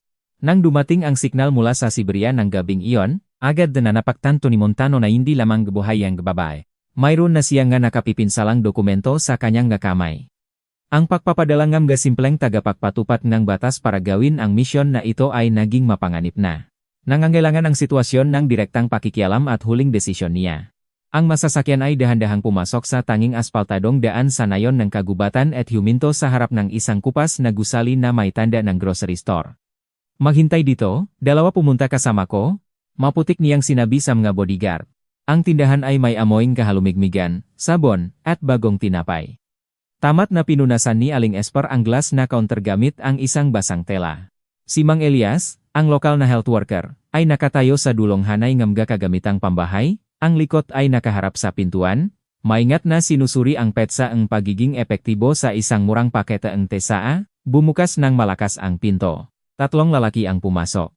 Dalawang malakas na lalaki na may maikling buhok at may itim na jacket ang nakatayo sa pakpasukan, hinahadlangan ang paglabas. Ang ikatlo, mayos na nakasuot at may malamig, mapanuring nga mata, ay diretso pumunta sa counter. Naninig si Aling Esper. Ang basahan ay nananatili sa salamin. Hindi madalas makita ang nga tao na may ganoong uri sa malayo at ruraling lugar na ito. Malinaw nilang ipinakita ang kayamanan ng lungsod at pamilyar na kapangyarihan, walang pagtatago. Hindi man lang nakpagal ang bagong dating na batiin siya. Inilabas niya ang isang kulay na larawan mula sa kanyang panloop na bulsa ang jacket at inilagay sa counter. Pagkatapos ay mahinahon itong itulak patungo sa babaeng tindera. Nakita ba niya ang babaeng ito? Yumuko si Aling Esper. Tinitignan siya ni Maria mula sa glossy na papel. Sa larawan, suot niya ang isang mahal na gown, eleganteng nakabitin ang buhok. Ang pambabay na inggit na nginatngat si Aling Esper sa loob ng maraming linggo ay nagsimulang lumabas. Tinitingnan niya ang magandang babaeng galing sa lungsod kasama ang bata, at isang palaisipan ang lumabas sa kanyang isip. Ito ang babae na nagpapadala ang package at binibili ang kendi ang mga ngaso. Ngunit ang likas na pag-iingat ng magsasaka ay nagpananahimik sa kanya. Bahagya lamang siyang umaango. Sino ang nakakalam kung sino ang dumaan dito? Hindi ko matandaan ang sinumang katulad niya. Ngumiti ang bisita ng pakunwari. Naunawaan niya ang ganitong uringang tao. Alam ang presyo nga matigas na katahimikan at ang presyo ngang bigla ang pagiging masalita nga ito. Dahan-dahang inilabas niya ang kanyang leather wallet at kinuha ang isang sariwang 5,000 na piso. Ang maliwanag na puting papel na pera ay nakahiga sa larawan. Maluwag na namukas ang nga mata ni Aling Esper. Ito ay malaking halaga para sa kanya, halos katumbas ng buong linggo na kita mula sa kanyang maliit na nayon na tindahan. Ang memorya ay isang bagay na madaling magbago. Mahinahon na nagsalita si Montano. Nanunuya ang tono. Minsan ay kailangan nito ang kaunting tulong. Isang babay na may maliit na bata na pumunta sa mahirap na lugar na ito nung taglamig. Ang katakawan ay sa wakas ay nanalo sa pag-ingat. Patiwarik na tumingin ang tindera sa paligid, parang natatakot na may makahuli sa papel na pera, mabilis na tinakpan ng malawak na palat at ginusot, inilukos sa malalim na bulsa ngang kanyang pangtrabaho na damit. Kaya pala iyon ang babay ni Danilo Gromov. Bulong niya. Lihim na nagsandig sa kontar. Nakasulat sa papel. Itinago niya siya sa basecamp sa tabi ngang itim na batis. Regular siyang nagdadala ng package mula ron sa post office. Bahagyang itinaas ng lalaki ang kilay. Tagapagtanod. Pinahirapan nito ang misyon ng kaunti, ngunit hindi ito mapanganib. Ang basecamp na ito ay medyo malayo. Paano maabot sa pamamagitan mga city van? Lumingon nang biglang si Aling Esper sa bintana, kung saan makikita ang mga zoo. Ganap na nasabi ang daan sa taxibol. Sa kotse hanggang 5 kilometro, pagkatapos ay 3 kilometro pang paglalakad sa pamamagitan ng putik, magingay sa batang iyon. Ang lalaking iyon ay isang dating kriminal, nagtapos ang mga mabibigat na trabaho. Siya ay isang halimaw, hindi isang tao. Iniwasan namin siya sa nayon. Palagi siyang nagdadala ang nakabaril na baril. Mabilis na ibinuhos ng tindera ang impormasyong iyon, kapwa para kumita at para gumanti sa nakakainis na si Danilo para sa kanyang hindi naintindihan at nakakainis na kaligayahan ng pamilya. Nangungulit ng may pagamak si Montano, kinuha niya ang larawan mula sa mesa. Magkakaroon tayong kasunduan sa Danilo, sinabi niya sa mga bodyguard. Lahat ay may presyo. Kung hindi, ayusin natin ito doon. Halina na. Lumiko ang tatlo at umalis sa tindahan. Malakas na pumanggalampak ang pinto. Malungkot na tumunog ang kampana. Huminga ng mabago si Aling Esper, inilabas ang kulubot na papel ngang pera mula sa bulsa, maingat na pinilis sa salamin at ngumiting may kasiyahan. Hindi niya napansin ang yumukot na hugis ni Mang Elias na lumabas mula sa istante ng TSA sa malayo. Ang matandang health worker ay nakatayo ng napakatahimik kaya tila hindi napansin siyang nga bisita, inyaring isang taong hindi kilalang sinuman. Ang mukha ng matandang health worker ay naging maputla at abo. Nagtrabaho siya sa rehiyong ito sa maraming taon. Namasid ang lahat ng bagay, at lubos na naunawaan kung bakit ang nga mararangyang tagalungsot na ito ay naghahanap ngang isang babaeng nagtatago ng anak. At naunawaan niya si Danilo, alam na ang tagapagtanot ay hindi kailanman isusuko sila. Ibig sabihin ay mabilis na magdadugo sa mapayapang basecamp. Nagmadaling bumili si Mang Elias ng kaunting barya sa counter para satsaan na hindi nagsalita ngang kahit isang salita kay Aling Esper. Lumabas siya sa pintuan sa tamang oras na ang mga itim na SUV, na nagbuhos ng usok sa kanya, ay bumagyo, nagtutungo sa landas ng kagubatan. Hindi lumakat si Mang Elias, tumakbo siya. Ang matanda niyang nakasukasuan ay masakit ng labis. Ang rubber boots ay lumubog sa putik ng taksibol. Ngunit tumakbo pa rin siya patungo sa health station ng pinakamabilis na makaya niya. Sumugod sa isang makipot na opisina na puno ng amoy nyodine at quartz. Nagmadali siya sa lumang, tsumbersome na radio control panel. Ito ang tanging mapakakatiwalaang paraan ng komunikasyon sa mga malalayong stronghold ng kagubatan sa panahon ng Rasputitsa. Nanginig na pinalit ang switch. Nagilaw ang berdeng ilaw. Hinawakan ni Mang Elias ang mikropono at pinindot ang button ng transmit. Zone 3. Sumasagot sa station. Danilo, sumagot. Boses ng health worker ay nakakulong. Humihingal siya.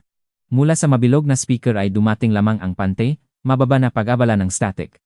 Danilo, kunin ang mikropono ngayon din, sumigaw si Mang Elias, nilalabag ang lahat ng mapatakaran ng radyo komunikasyon. Sumisitsit ang radyo ng kaunti. Ang pamilyar. Ganap na kalmadong boses ng tagapagtanot ay tumunog sa gitna ng pag-abala. Naririnig kita, Mang Elias. Ano ang ingay sa kagubatan? Ano ang nangyari? Danilo, may mali. Pinunasan ng health worker ang malamig na pawis sa gamit ang manggas. Maitim na SUV ang papunta sa base camp para sa iyo. Kakaalis lang sa nayon. Ibinigay ni Aling Esper ang lahat, kahit ang lakas ng loop. 5 o 6 na lalaki, lahat may armas, naghahanap ng iyong Maria. Danilo, malinaw iyon sa kanilang mukha. Hindi sila mabisita. Tumakas sa kagubatan ng taiga. Dalhin ang babay ng mabilis. Nakikinig ka ba sa akin? Isang mahabang katahimikan, parang nakpiga nga airdrums, ang lumukop sa speaker. Ang naririnig lamang ay isang mahina na pag-abala. Naririnig kita, Mang Elias, salamat, hindi ko kailanman malilimutan iyon. Nawala ang koneksyon. Sa sandaling iyon, ang pamilyar na katahimikan ng gabi ay lumukop sa kordon. Nakaupo si Bunso sa sahig ng kahoy, abala sa pagtatayo ngan mataas na tore. Si Maria ay nakatayo sa tabi ng mainit na kalan, hinahalo ang isang makapal na nilagang karne sa isang bakal na palayok. Nakaupo si Danilo sa mesa, maingat na nakpapalakas ng mantika sa makandado ng kanyang lumang bitag. Isang malakas na tunok mula sa radyo sa dingding ang nagulat sa lahat ng tatlo ng sabay. Nang ang nag-aalalagang boses ng health worker ay sumira sa pag-abala, natulala si Maria. Nahulog ang kahoy na kutsara mula sa kamay niya at bumaksak sa sahig ng bahay ng may maingay na tunog, nag-iwan ng isang mantikang bakas. Ang nasalita ni Mang Elias ay malakas at nakakalarma sa silid, agad na sinisira ang marupok na mundo na pinaktibay nilang mabuti. Mga itim na SUV na nahahanap kay Maria, puno ang armas.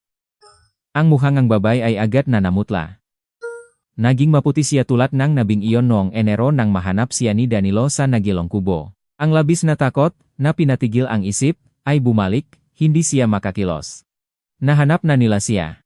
Dumating si Montano para tapusin ang trabaho. Sumugot siya sa anak niya, niyakap si Bunso na nagtataka, at pinisil ang bata hanggang bahagya itong umangal. Pagkatapos ay mabilis na lumingon at tumingin kay Danilo. Ang mamata niya ay bukas ng malaki, punong ng mapapakitang kakilakilabot. Danilo. Ang boses niya ay nanginig ng labis hanggang mahirap na magsalita. Danilo, kukunin nila tayo. Naghahanap sila sa akin. Hindi sila magpapatawad sa sinuman, papatayin ka rin nila. Tumakbo siya sa kanya, ang natitirang kamay ay mahigpit na hawak ang manggas-eng makapal na sweater niya. Pakiusap, umalis na tayo ngayon, sa kagubatan, sa talahib, kahit saan. Kilala mo ang kagubatan ng parang palat ng iyong kamay. Tatakas tayo. Tumakbo na. Danilo, iligtas ang sarili mo. Kami lang ay pabigat sa iyo. Tumigil siya, pabigla-biglang nagsalita, nakulangan sa kilabot na dumapo. Hindi nagalaw ang tagapagtanod.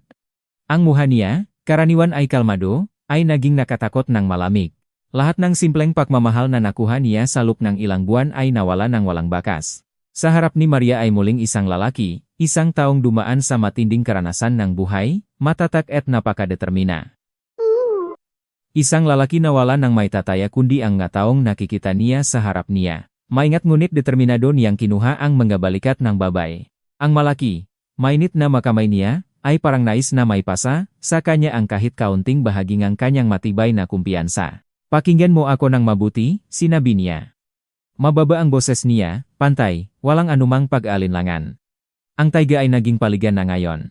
Hindi tayo makakalayo kung may hawak na maliit na bata. Mamamatay ka sa putik ngayong gabi. Bukod dito, wala na akong matatakas pa sa buhay na ito.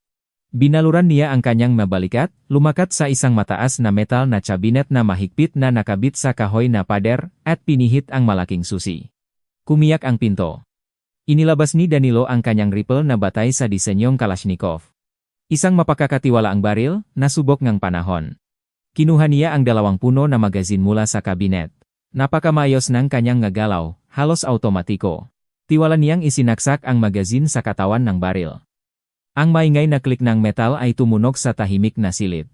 In-chamber ngang tagapagtanot ang bala, inihanda ang baril, at inayos ang safety. Pagkatapos ay bumaling siya kay Maria. Nakatayo siya sa tabi ng mesa, yakap pa rin ng mahigpit si Bunso, tinitingnan siya ng may halong hanga. Lumapit si Danilo at inilagay ang malaki, magaspang na kamay sa malamig na pisngi niya. Nagpapahayag ang kanyang mamatang matibay na kumpiyansa at pagmamahal na pinahihintulutan niya ang kanyang sarili lamang kapag makasama sila. Yumukod siya at mahigpit na hinalikan ang nunito. Pagkatapos ay dahan-dahang tinapik ang ulong tahimik na bata. 10 taon na ang nakaraan, hindi ako tumakas sa kanya, mahinahon na sinabi ni Danilo, tumingin ng diretso sa mata niya. At ngayon ay hindi rin ako takas. Ang tunay kong pamilya ay nasa likod ko. Hindi ko pahintulutan ang sinuman na makapinsala sa iyo. Lumayo siya at inayos ang sintas ng ripple sa balikat. Bumaba sa silong at ibuksan ang mabibigat na pintuan mula sa likod nito. Umupo doon ng tahimik, huwag gumawang ang ingay. Takpan ang bibig kung magsisigaw ito. Huwag buksan ang pintuan hanggang hindi ako personal na tumatawag. Naintindihan mo ba? Paulit-ulit na tumango si Maria, hindi makapagsalita. Lumayo si Danilo. Tumigil siya ng isang segundo, ang kamay ay nakalagay na sa hawakan ng pintuan. Ibigay mo ang telepono sa akin, kailangan ko ito, maputik niyang sinabi, lumingon. Inilabas ni Maria ang smartphone mula sa bulsang pantalon gamit ang natitirang kamay at tahimik itong ibinigay. Isiniksik ng tagapagtanot ang telepono sa panloop na bulsang windbreaker. Itinulak ang mabigat na kahoy na pinto at lumabas sa pintuan. Ang buhaw na liwanag ng Mayo ay nagsimula nang bumaba sa kagubatan ng taiga, nagpapangitnam nga linya ng nga puno. Ang hangin ay may amoy ngang basang lupaeng taksibol at natunaw na niebe. Ang tagapagtanot na si Gromov ay tiwala na bumabaeng hagdan sa bakuran. Handang suko sa mabisitang walang imbitasyon, at sa kanyang puso ay walang anumang takot. May matibay at malamig na determinasyon lamang ngang isang lalaking nagtutukoy na protektahan ang kanyang tahanan sa lahat ng paraan. Dalawang malaking SUV ang nagalaw ng malakas, nagsisikap na malakpasan ang natunaw na yelong taksibol. Ang magulong, na may mahal na city tires, ay umikot sa malakit, maputik na lupa, nagwawarak ng napulang clump sa paligid. Ang kordon ay dihihigit sa 3 kilometro, ngunit nagdesisyon ang Siberian Taiga ng iba. Ang lupain ng kagubatan, na kaya pa naman noong nakaraang linggo sa morning frost, ay naging isang hindi maarok na dumingang niebe, tubig, at malalim na treks. Malakas na nagtulo ang nangunguna na sasakyan. Ang makapangyarihang makina ay nagalaw sa mataas na bilis. Mabigat na puting usok, na may amoy ngang nasusunok na clutch, ay pumaytaas mula sa ilalim ng hood. Ang SUV ay natigil sa ilalim ng sahig, ang bumper ay nilibok sa isang ugat na nakalubog sa putik. Ang pangalawang sasakyan, na sumusunod sa likod, ay mabilis na nag-brake at natigil din ng walang lunas. Bumukas ang pinto ngang nangunguna na SUV.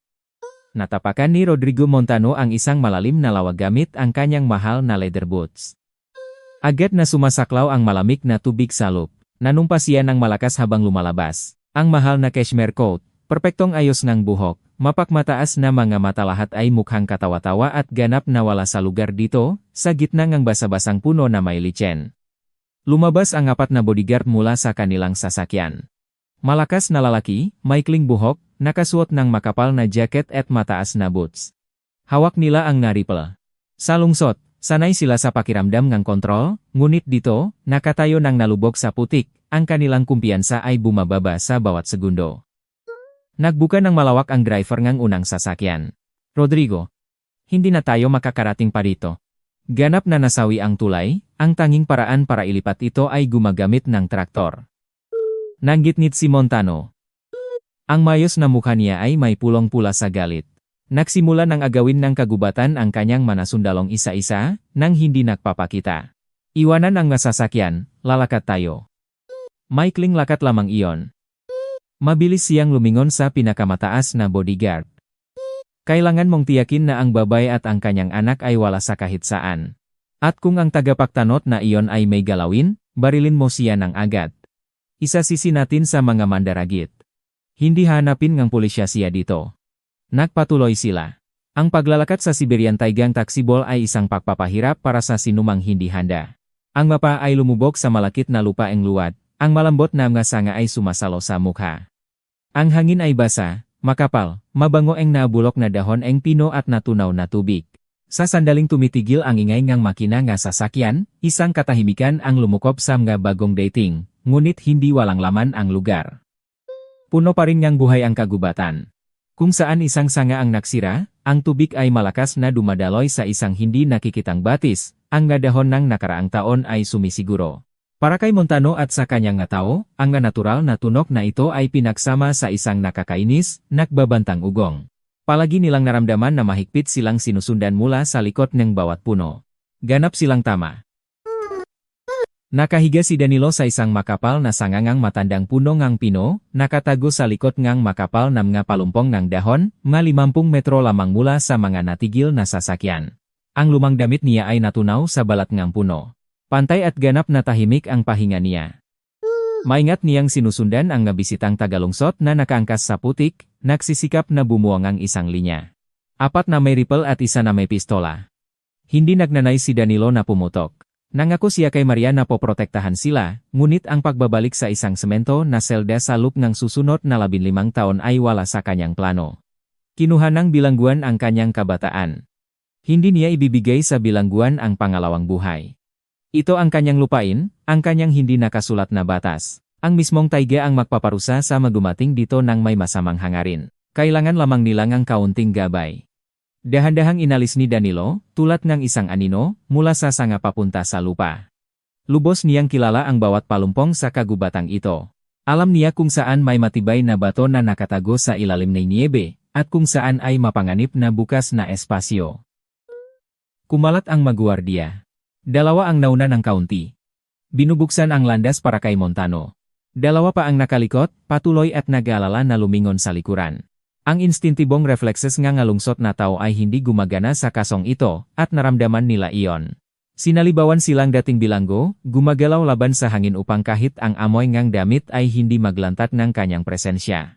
Lumapit siya sa kanang bahaging 2 sa likod. Pinitas ang isang makapal na tuyong sanga mula sa lupa at malakas na inihagis ito sa makapal na palumpong raspberry, nga 30 metro mula sa mga bodyguard. Isang sanga ang sumira sa tuyo at sunod-sunod na palumpong na may malakas na tunog. Agad na itinaas ng 2 sa likod ang kanilang maarmas, lumiko patungo sa pinakmulan ng tunog.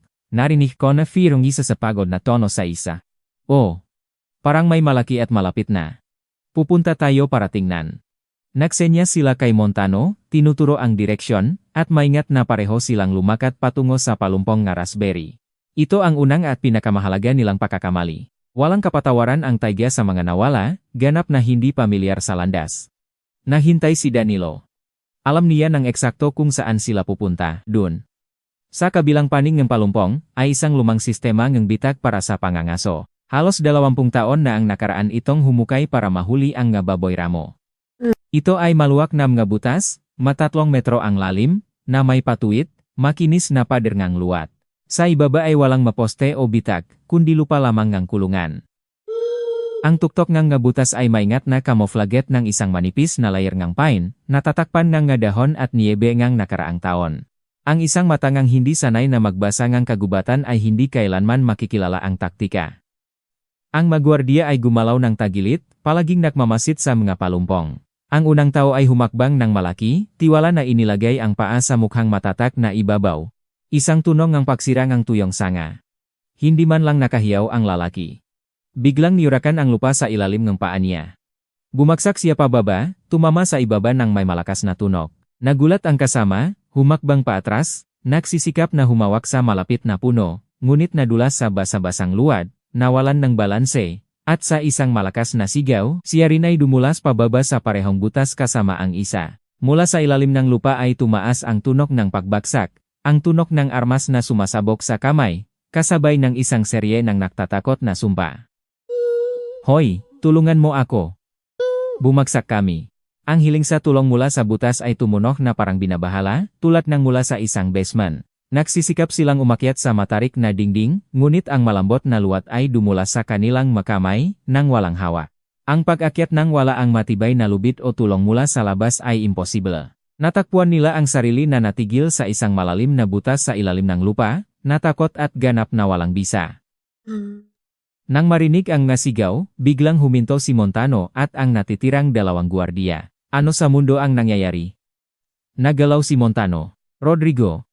Bumagsak sila sa isang butas, sumisigaw sila, iulat ng veteranong gwardiya, maingat na tinitingnan ang abong kagubatan.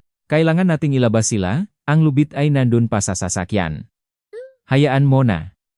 Yamot na pinunasan ni Montano ang kanyang coat sleeve. Ang kanyang maayos na mukha ay may mansa ang pula sa galit.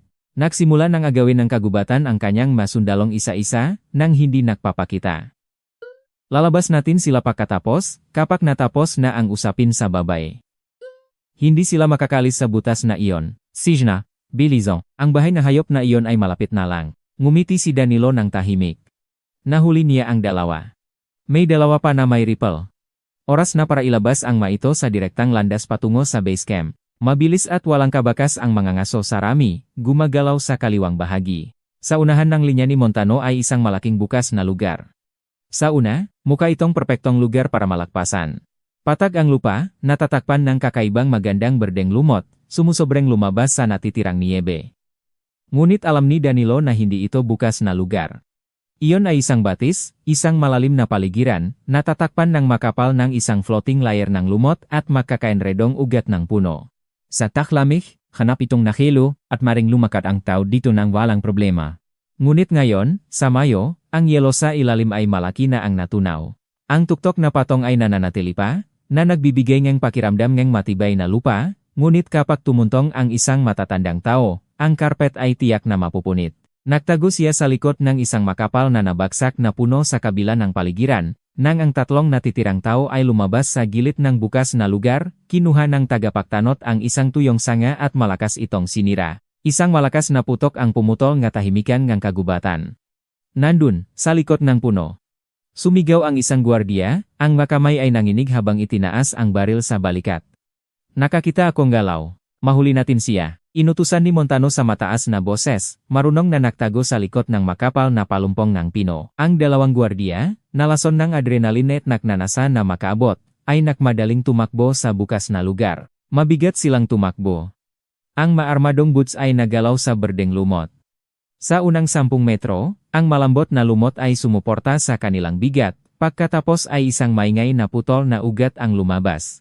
Ang malamig na tubig ay pumutok mula sa ilalim ng paangaw ng sundalo. Ang berdeng lumot ay pumutol tulad ng bulok na tela. Sa isang sigaw, ang lalaki ay biglang sumatsat hanggang baywang sa duruktong na itim na likido, may amoy ng hydrogen sulfide gas. Ang lalaki na sumusunod ay nagsisikap na mag-brake, natisot sa basa-basang sahig at nahulog. Ang tambulan ay sumira sa matugas na layer ng lupa sa ilalim ng kanyang paa. Malamig ang tubig ng paligan. Napakatindi ng kapangyarihang sumasaklaw ng itim na putik. Sa sandaling ang gwardiya ay instintibong nagsisikap na lumago, mas malalim silang nailubog ng paligan sa isang maingay na tunog. Tumigil. Huwag kang gumalaw. Sigaw ng isa sa kanila, naramdaman ang tubig na bumibilis pakyat sa dibdib. Dumating ang gulat sa kanila. Nalimutan ang armas, inihagis nila ang mga mahal na rifle ng diretso sa tubig, sinisikap na humawak sa mga patulas na gilid ng bitak gamit ang hubat na mga kamay. Ngunit ang slippery na lumot ay pumunit sa ilalim ng kanilang mga kamay. Ang kanilang mga tactical boots ay natigil sa putik sa ilalim. Bawat bigla ang kilos ay nagbaba sa kanilang ng ilang sentimetro sa lalim. Nagbabagabag sila sa putik. Humihingal, ganap na napigilangin ng lamig at primitibong takot sa pagkalunod sa isang putik sa kagubatan. Hanap silang natihil. Hinawakan ng taiga sila sa malamig na yakap nito. Naiwan si Rodrigo Montano ng mag-isa. Nakatayo, siya sa likod ng isang punong ng pino, humihingal sa bawat buntong hininga. Ang kanyang cashmere ay natatakpan ng putik. Ang kanyang mahal na sapatos ay naging magabola ng putik. Tinitingnan niya ang dalawa sa kanyang pinakamahusay na mandirigma na walang bisa na nagbabagabag sa itim na tubig ng 20 metro, humihingi ng tulong. Lumago ang mandarambong. Kapangyarihan, koneksyon, napakalaking bank accounts lahat ng bagay na ginamit niya upang suriin ang sarili niyang buhay ay ganap na walang kabuluhan dito. Hindi niya mabibili ang paligyang ito, hindi rin niya mabaril ang mga hanay ngang puno. Natakpuan niya ang sarili na kaharap ang isang puwersa na hindi tumatanggap ng kanyang nga batas. Isang matinding takot ang lumaot sa kanya mula ulo hanggang paa. Inilabas niya ang kamay sa kanyang jacket at kinuha ang isang mabibigat na pistola. Binuksan niya ang safety. Ang makamay niya ay nanginig, ang baril ay bahagyang nagalaw. Isang sanga ang sumira sa kanyang likod. Mabilis na lumingon si Montano at, nang walang anumang paktarget, pinindot ang trigger. Ang putok ng baril ay bingi-bingi. Ang bala ay nakputol lamang ang balat ng puno. Lumabas ka! Sumigaw siya ng bali. Lumabas ka! Huhuli kita sa lahat ng paraan. Bibilhin kita at ibebenta kita. Isa pang halos hindi maririnig na pakalulong ang tumunok mula sa kaliwa. Pumutok si Montano ng 2 beses patungo ron, pagkatapos ay sa kanan. Lumingon siya, tinitingnan ang bawat kahinahinalang anino, bawat palumpong na mukhang anino. Ganap na pinatigil ngang takot ang kanyang isip. Pumipindot lamang siya ngang trigger. Sinisikap na ipagtanggol ang sarili laban sa hindi nakikitang kaway sa pamamagitan ng malakas na tunog. Ang slide nege baril ay tumunog ng tuyot at bumalik sa dati nitong posisyon. Ubos na ang magatsina. Ilang beses siyang kumindot ang Kriga. Naririnig lamang ang walang laman na click. Sa nanginginig na mga kamay, sinubukan ng lalaki na makuha ang backup na magazine mula sa bulsa, ngunit ang mga daliri, nodyalo siya lamig, ay hindi sumunod. Ang makinis na metal ay dumulas. At ang clip ay bumagsak sa lawangang makapal na putik sa ilalim ng kanyang paa ng may basa-basang tunog. Natulala si Montano, ang pahinga ay nakulong sa lalamunan. Mula sa likod ng isang napakalaking matandang punong ang cheddar, na may 3 dipaang lapat, 5 hakbang lamang ang layo, tahimik na lumabas si Danilo. Hindi siya nagtago. Isang malaking lalaki na may malawak na manggabalikat na may mabibigat na ripple, ang baril ay nakababa. Ganap na kalmado ang muhangang mangaso. Walang galit o kasamaan sa mamata niya, isang malamig, mabibigat na paghamak lamang. Nang makita siya, lumago ang mangangaso, natisot sa isang ugat na nagtaas mula sa lupa at nahulog sa isang lawanang putik. Nagsisikap siyang umakyat, ang 2 kamay ay gumagapang sa malakit na lupa. Nawala ang anyo ng isang negosyanteng galing sa Maynila ng walang bakas. Isang lalaking punong ang putik, nanginginig sa takot, ang umakyat sa harap ni Danilo. Hoy, pakinggan mo. Nang gagalaiting nagsalita si Montano, iniunat ang nanginginig na 2 kamay. Nakulong ang boses niya. Magkano ang gusto mo? 1 milyon, 5 milyon, 10 milyon, sinasabi ko kahit makano. Ililipat ko ang pera ngayon. Ibigay mo lang sa akin ang babay at ang bata, at alis na ako. Susumpain kong walang hahawak sa iyo. Humakbang ng 2 ang mangangaso. Hindi niya ginamit ang baril. Sa halip, hinablos niya ang walang laman na pistola mula sa mahina na kamay ni Montano, hinawakan ang likod ng maruruming jacket mula sa likod, hinila siya sa paktayo at pagkatapos itinapon pabalik sa lupa. Pinindot ni Danilo ang kanya, hinahadlangan ang pagpapaligaw. Humihingal si Montano, lumunok ng lupang ang kagubatan. Sa tingin mo ba ang iyong mapapal ay may kabuluhan dito? Pantay ang boses ni Danilo, ngunit ang mababang indayok ay nagpagaling sa hangin. Mahinahon siyang nagsalita, malapit ang labi sa tainga ngang nagpapalit na mandarambong. Ito ay taiga. Rodrigo. Nakikita ng Diyos ang lahat ng bagay dito, hindi ang iyong na-brave na prosecutor. Mas mahigpit pa niyang pinigilan. Kinuha mo ang buhay ngamang batang ito, patuloy ni Danilo, ang boses ay naging matulis. Ipinadala niya ang kanyang asawa, at maliit na anak sa kagubatan sa taglamig para mamatay dahil lamang sa isang piraso ng plastik na may nakaukit na numero. Huwag mo akong patayin, nagmamakawa si Montano, ang maluha ay dumanas. Ang maluha ay naghalo sa malapot na putik sa kanyang muha. Pakiusap, ibabalik ko ang lahat. Huwag mo akong patayin.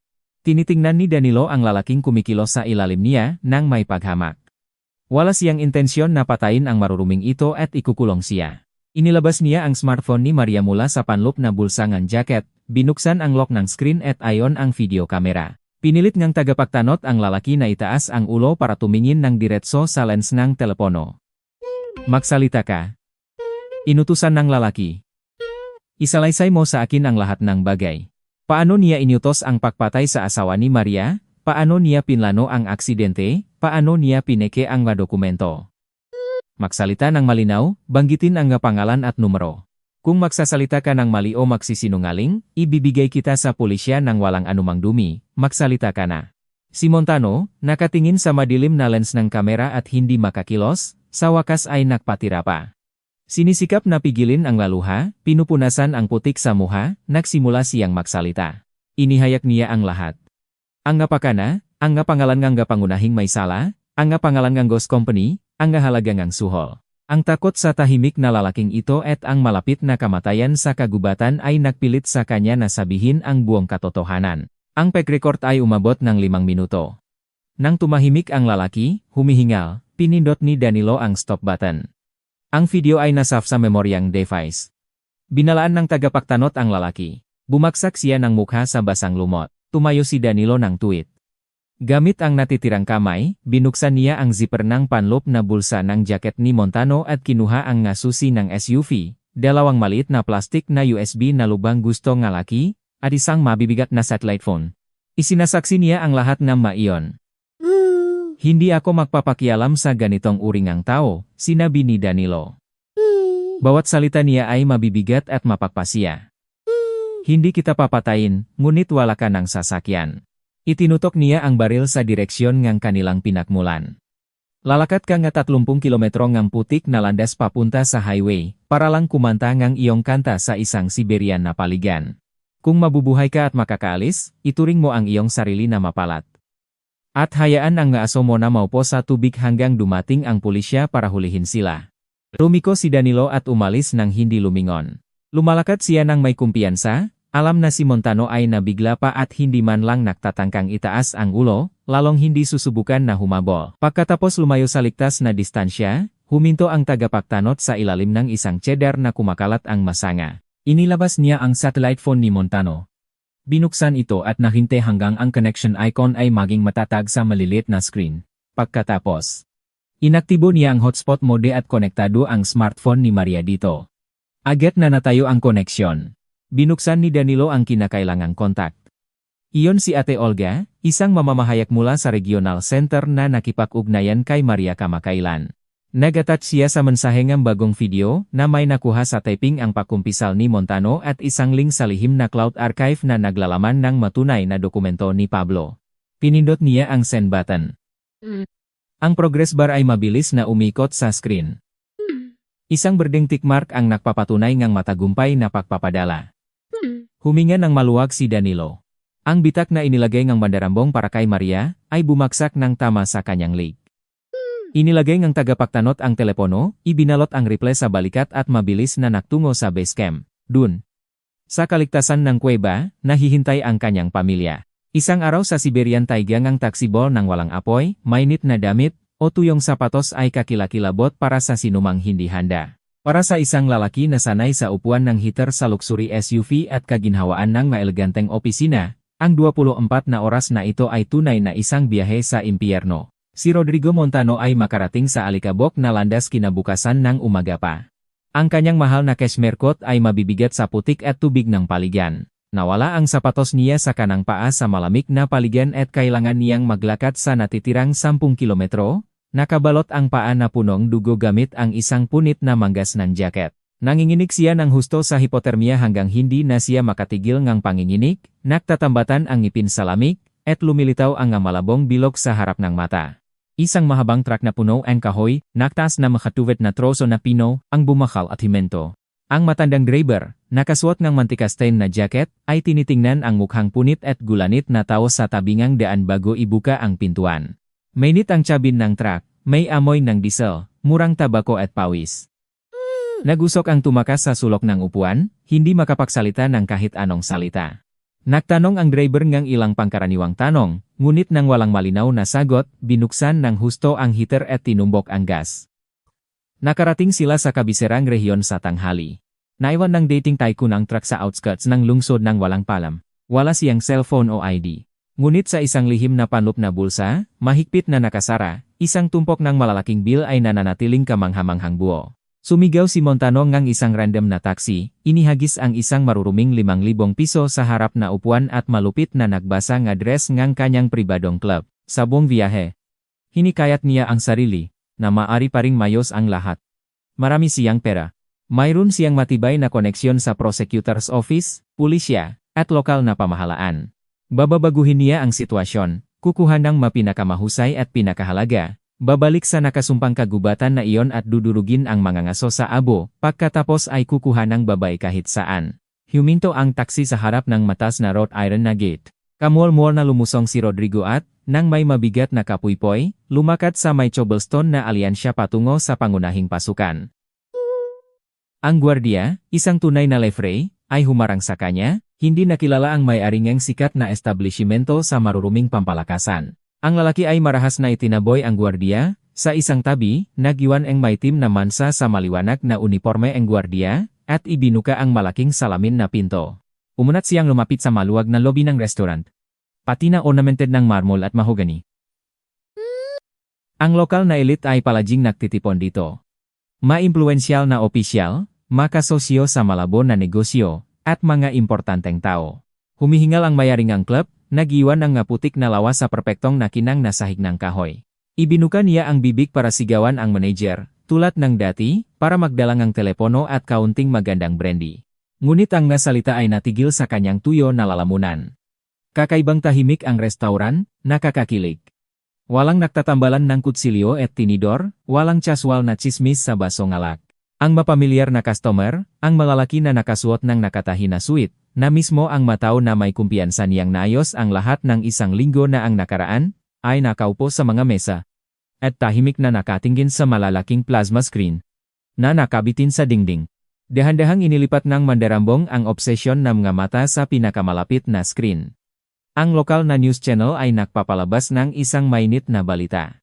Ang pamilyar na muhangang independenteng mamamahayag na si Ate Olga, ay mukhang kakaibang seryoso at nakatuon, at sa likod niya, isang video ay ipinapakita ng punongan screen. Mababa ang kalidad ng video, gawa sa simpleng smartphone kamera, ngunit napakagaling ng tunog. Sa video, Shimon Tano mismo, nakaupo sa toksibol na putik, ang mugaluha ay malapot sa mukha, nagulat ng detayado, may partikular na panggalan at petsa, kung paano niya inutusan ang pagpatay kay Pablo Santos at kung paano niya pineke ang kanyang mautang.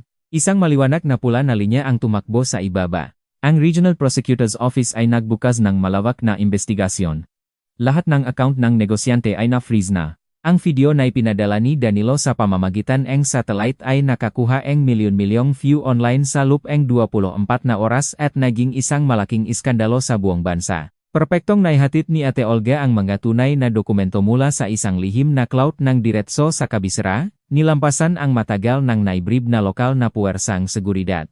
Ang mekanismo ng katarungan, pinalaki ng galit ng publiko at bilis na nagpapalakas ng loob ng kriminal.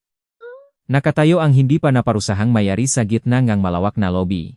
Nilipat niya ang naguguluhang nga mata mula sa screen papunta sa mukha nga dating kaibigan. At sa mga mata nila, wala siyang nakitang kahit kaunting simpatiya. Nakikita lamang niya ang kasuklaman at malamig na pakiwas. Wala sa kanila ang naknanais na malunod kasama niya. Tinanggihan nila siya, pinawi ang pangalan niya mula sa listahan ng mabuhay. Muli na namang bumukas ang malaking salamin na pinto sa kanyang likod. 4 na lalaki sa karaniwang damit, ngunit may malinaw na militar na kilos, ay pumasok sa lobby na may mabilis at tiwala na mga hakbang. Sa likod nila, ang makamerang nga usyosong reporter ay nagsimula ng kumislap. Rodrigo Montano. Ang boses ng senior agent ay tumunok ng tuyot at walang emosyon. Ika'y inaresto para sa hinihinalang pagsasangkot sa murder for hire at malawak na panloloko. Isa sa mga empleyado ay lumapit at mahigpit na hinawakan ang dumi at nanginginig na makamay ngang inarestong lalaki sa likod. Ang tuyot na tunog nagaposes ay tumunok. Ang maikling tunog na iyon ay nagulat kay Montano. Bibilhin ko kayong lahat. Biglang nagsimula siyang sumigaw ng baliw, ang boses ay nanginginig at nagsisikap na makawala. Hindi ninyo alam kung kanino kayo nakikipag-usap. Bibilhin ko ang lahat. Lalabas ako bukas. Ngunit ang kanyang sigaw ay mukhang kawaawa at walang bisa. Tahimik na hinila siya nga opisyal patungo sa labasan, sa ilalim ng bulak na flash ng nga kamera. Walang nakaupo sa mesa ang kahit tumayo sa upuan. Ang pamilyar niyang mundo, itinayo sa para at takot, ay bumagsak, ganap na ibinaon ang kanyang may-ari sa ilalim ng gaguho. Ang paglilitis ay isa na pinahandaang palabas, mabilis na nakasala at malawak na publiko. Ang ebidensyang nakolekta ni Maria, pinalabong sariling video confession ni Montano, ay naging napakalaki. Ang mapinakamahusay na abogado sa Maynila na sinubok ng pamilya ng inarestong lalaki, isa-isa, ay nagpaalam sa mapanganib na kasong ito. Ganap na hindi nais na bahawan ang kanilang walang dungis na reputasyon. Ang hatol ay binasa sa harap ng nakasiksik na korte. 15 taon sa isang maximum security rehabilitation camp, kasabay ngang pakumpiska ng lahat ng iligal na ari-arian. Nang ang akusado ay dinala palabas ng korte sa ilalim ng bantay, siya ay mukhang lumanda ng 20 taon. Yumuko ang kanyang likod, nawala ang mapakmataas na anyo, ngunit ang pinakamalupit at kakilakilabot na pagkagulat ay nahihintay pa sa unahan. Sa kabalintunaan, o marahil dahil sa isang dinakikitang batas ng kataas-taasang katarungan ng tao, ang kanyang sentensya ay nakdala sa kanya upang magsilbi sa isang matinding kampo sa Hilaga, ang eksaktong lugar kung saan ipinagbabawal ngang klima ang pinakamaliit na kahinaan at kung saan din naglingkod si Danilo nang hindi siya nakasala. Isang buwan na lamang ang lumipas. Nakaupo ang dating tukon sa makapal na kahoy na higaan sa isang makipot na isolasyon cell. Nakasuot siyang standard na magaspang na damit, gumagalos sa balat. Ang gray na semento na sahig ay nakpapalabas ng nakakakilig na lamig. Isang inip na anino ang umunggol sa maliit na may bar na bintana sa itaas. Hinawakan niya ng mahigpit ang sariling kalbo na ulo sa makamay at nakipundar sa isang punto sa gray na pader, tila walang interes sa lahat ng nangyayari sa paligid. Dito ay wala ng kanyang pera at kapangyarihan, wala ng armadong bantay, wala ng nga magaral na restauran sa malaking lungsod. Dito ay mayroon lamang ang mabagal na pagtatakbo ng oras.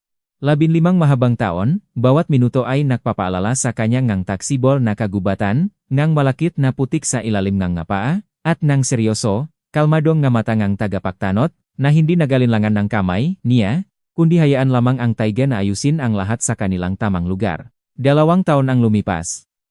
Ang taksibol sa taiga ng Palawan sa pagkakataong ito ay dumating ng maaga at, anong gulat, mainit. Kapalit ng lumang, naguguring bakot ay isang ganap na bagong bahay. Isang maluwag, maliwanag na bahay na kahoy, gawa mula sa piling angarapain, na may bukas na pintuan at mataas na gabildo, maingat na inukit. Ang malinis na hangin ay may bahid ng matamis na amoyng sariwang pinutol na kahoy at resina na pinainik ng maliwanag na araw. Nakasandal sa makinis na balustrade pintuan, ngumangiti si Maria sa maluwag na bakuran. Malaki ang pagbabago niya sa loob ng 2 taon. Ang maputla at masalajing hitsurangang buhay sa lungsod ay nawala na ng tuluyan, pinalitan ngang maliwanag na kalusugan at matibay at tiwala na pagkatao ngang babay. Sa tulong ngang mamahayak na si Ate Olga, na naging isang malapit at tapat na kaibigan, nagawa ni Maria na iyon Rafael ang lahat ng komplikadong legal na problema, legal na mamanahin ang ari-arian, at ibenta ang malaking kumpanya ng logistics ng asawa ng may kita. Ang kinikita nila mula ron ay sapat para bumili ng pinakamagandang real estate sa Maynila o kahit sa ibang bansa. Ngunit sila at si Danilo ay hindi pa man napag-usapan iyon. Ang pagbabalik sa maingay na lungsod na iyon ay nangangahulugang pagtataksil sa lahat ng tunay na nahanap nila dito. Ang kanilang tahanan, ang kanilang kuta, ay ang lugar na ito, kung saan nagsasalita ang mga matandang puno at ang nga tao ay namumuhay ayon sa kanilang budi. Isang malinaw, puno ngang sigasik na bata ang tumunok mula sa malaking bodega. "Nanay, tingnan mo, nandito na ako." Natawa si Maria. Si Bunso ay lumabas sa bakuran, tiwala na lumakad sa kanyang maliliit na rubber boots. Malapit na siyang 5 taon. Mas matangkat siya, mas malusok, at mas nababanlawan na.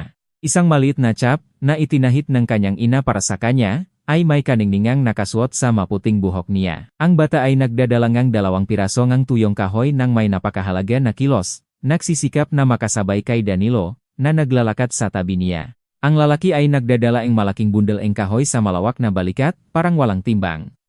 Marami rin siyang nagbago sa loob ng 2 taon. Ang malalim at masamang kulubot sa pagitan ng 2 kilay ay ganap na nawala, at ang gray na mga mata niya ay naging kakaibang regular at mainit. "Tatay, may dala akong kahoy." Masayang sumigaw si Bunso, lumakat sa pintuan at inihagis ang napiraso ngang kahoy sa sahingan kahoy ng may malakas na tunog. "Magaling, anak." Si Danilo, habang nagimbak ang kahoy sa malapit na malaking bag, yumuko at malambing na tinapik ang ulong anak. "Kung wala ka, tiyak na magiging napakasuliranin ko hanggang gabi. Ang tunay na katulong ay ikaw, ang haligingang tatay." Nagliwanag ang bata sa tamang pagmamalaki, inayos ang chap na lumipat sa isang tabi, at sumakbo ng buong lakas patungo sa kennel, kung saan isang tuta na si Brian Husky na may tiklop na tainga ay umiyak at nangunguha. Umakyat ang tagapagtanot sa mataas na baitang patungo sa maluwag na pintuan. Hinubat niya ang makapal na guwantes ng gawain, lumapit kay Maria, at sa isang pamilyar at malambot na kilos, binaluran niya ang balikat niya at dahan-dahang hinila siya palapit. Sumiksik siya sa matibay na dibdib ng lalaki, naramdaman ang pantay at mapagkakatiwalaang tibok ng malaking puso niya. Nagpadala si Mang Elias ng mensahe sa radyo, na bukas darating ang truck ng pakain sa nayon. Mahinahon na sinabi ni Danilo, tinitingnan ang kagubatan na unti-unting nagdidilim. "Kailangan nating pumunta para bumili ng harina at butil na itatago. Hindi ko kailangan ng kahit anong gamot mula sa botika sa nayon." Uminok si Maria, hinawakan ang malaking kamay niya. "Hindi, mayroon na tayong lahat ng kailangan." Nakatayo sila ng tahimik. Makasamang yakap, tinitingnan ang araw na dahan-dahang lulubot sa likod ng matatandang cheddar na may daan-daang taong gulang. Nagpapalangang mahabang taiga na nakalatang ang mainit na gintong mga kulay. Ang buhay nila ay dahan-dahang umagos, regular at mayos, walang takot, walang kasinungalingan, walang pag-alinlangan sa nakaraang kakilakilabot. Dumating ang taglamig ng taong iyon ng inaasahan. Sa simulang ng Disyembre, ang niebe ay nakaimbak na hanggang bintana. Ang taiga ay natatakpan ng makapal na maputing niebe, nakningning, lulubog sa mahabang at mapayapang tulok. Ang gabi ay tunay na nakakalamig. Maliwanag ang langit. Naglalantat ng milyon-milyong bituin na nakningning sa niyebeng kumot. Sa maluwag na bahay, isang malaking brick na apuyan ang nilalabas ang maginhawang init. Si Bunso, matapos ang masayang paglalaro kasama ang tuta na lumaki na, ay natutulog sa komportable niyang silid. Mabibigat at pantay na manahakbang ang tumunog sa pintuan. Kumutkot ang niyebe sa ilalim ngam nga ito. Bumukas ang pintuan ng harapan, nagpapakita ngang isang makapal na ulap ng mismong lamig. Pumasok si Danilo sa loob ng bahay, hinubat ang tiyap na puno ng yelo at maingat na pinakpas ang niyebe sa balikat ng makapal na windbreaker.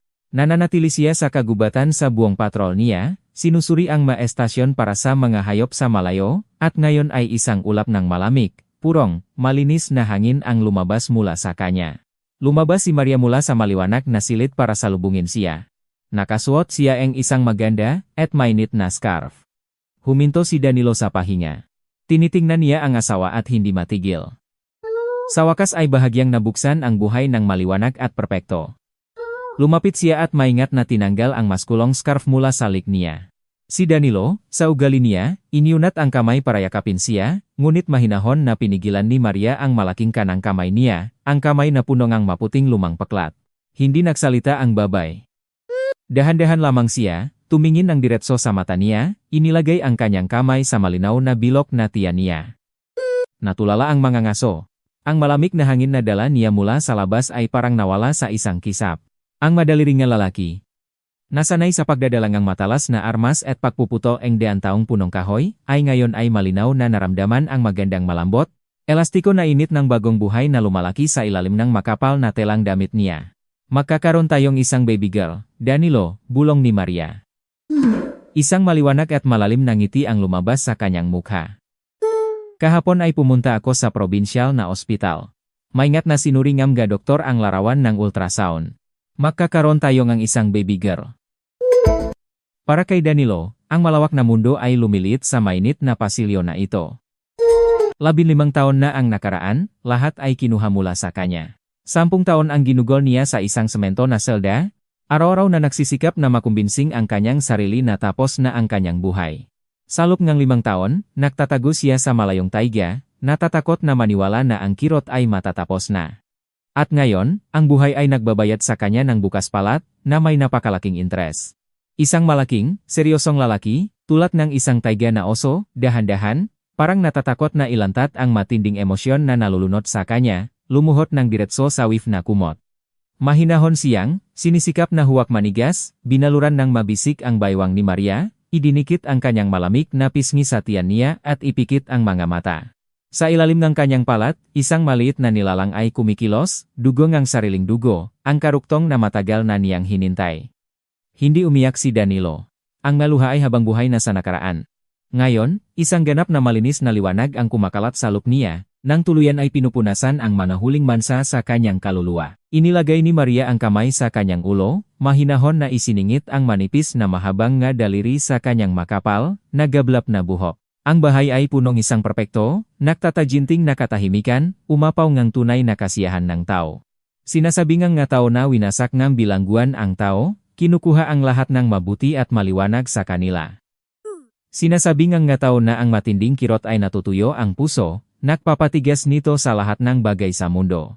Ang dating ermitanyo na si Danilo Gromov ay naglingkod ng 10 taon sa isang semento na selda at 5 taon pa sa kalungkutan ng malayong taiga, ngunit ang taiga, mahirap at napakapatas, ay nagbalik sa kanya ang isang buo at walang katapusang buhay. Ang tunay na matsang cruel na manghang kaso ay hindi laking nakatataho sa palumpong. Madalas, nagliligit sila sa mga semento na kagubatan ng namaga siyudad, bihasa na nagtatago ng kanilang manasarili sa likod ng mahal na manasuit, at kapangyarihan. Mapagmataas nilang sinusuri ang ibang tao batay sa kapalngang pitaka at tapat na naniniwala na maari silang makatakas sa parusa.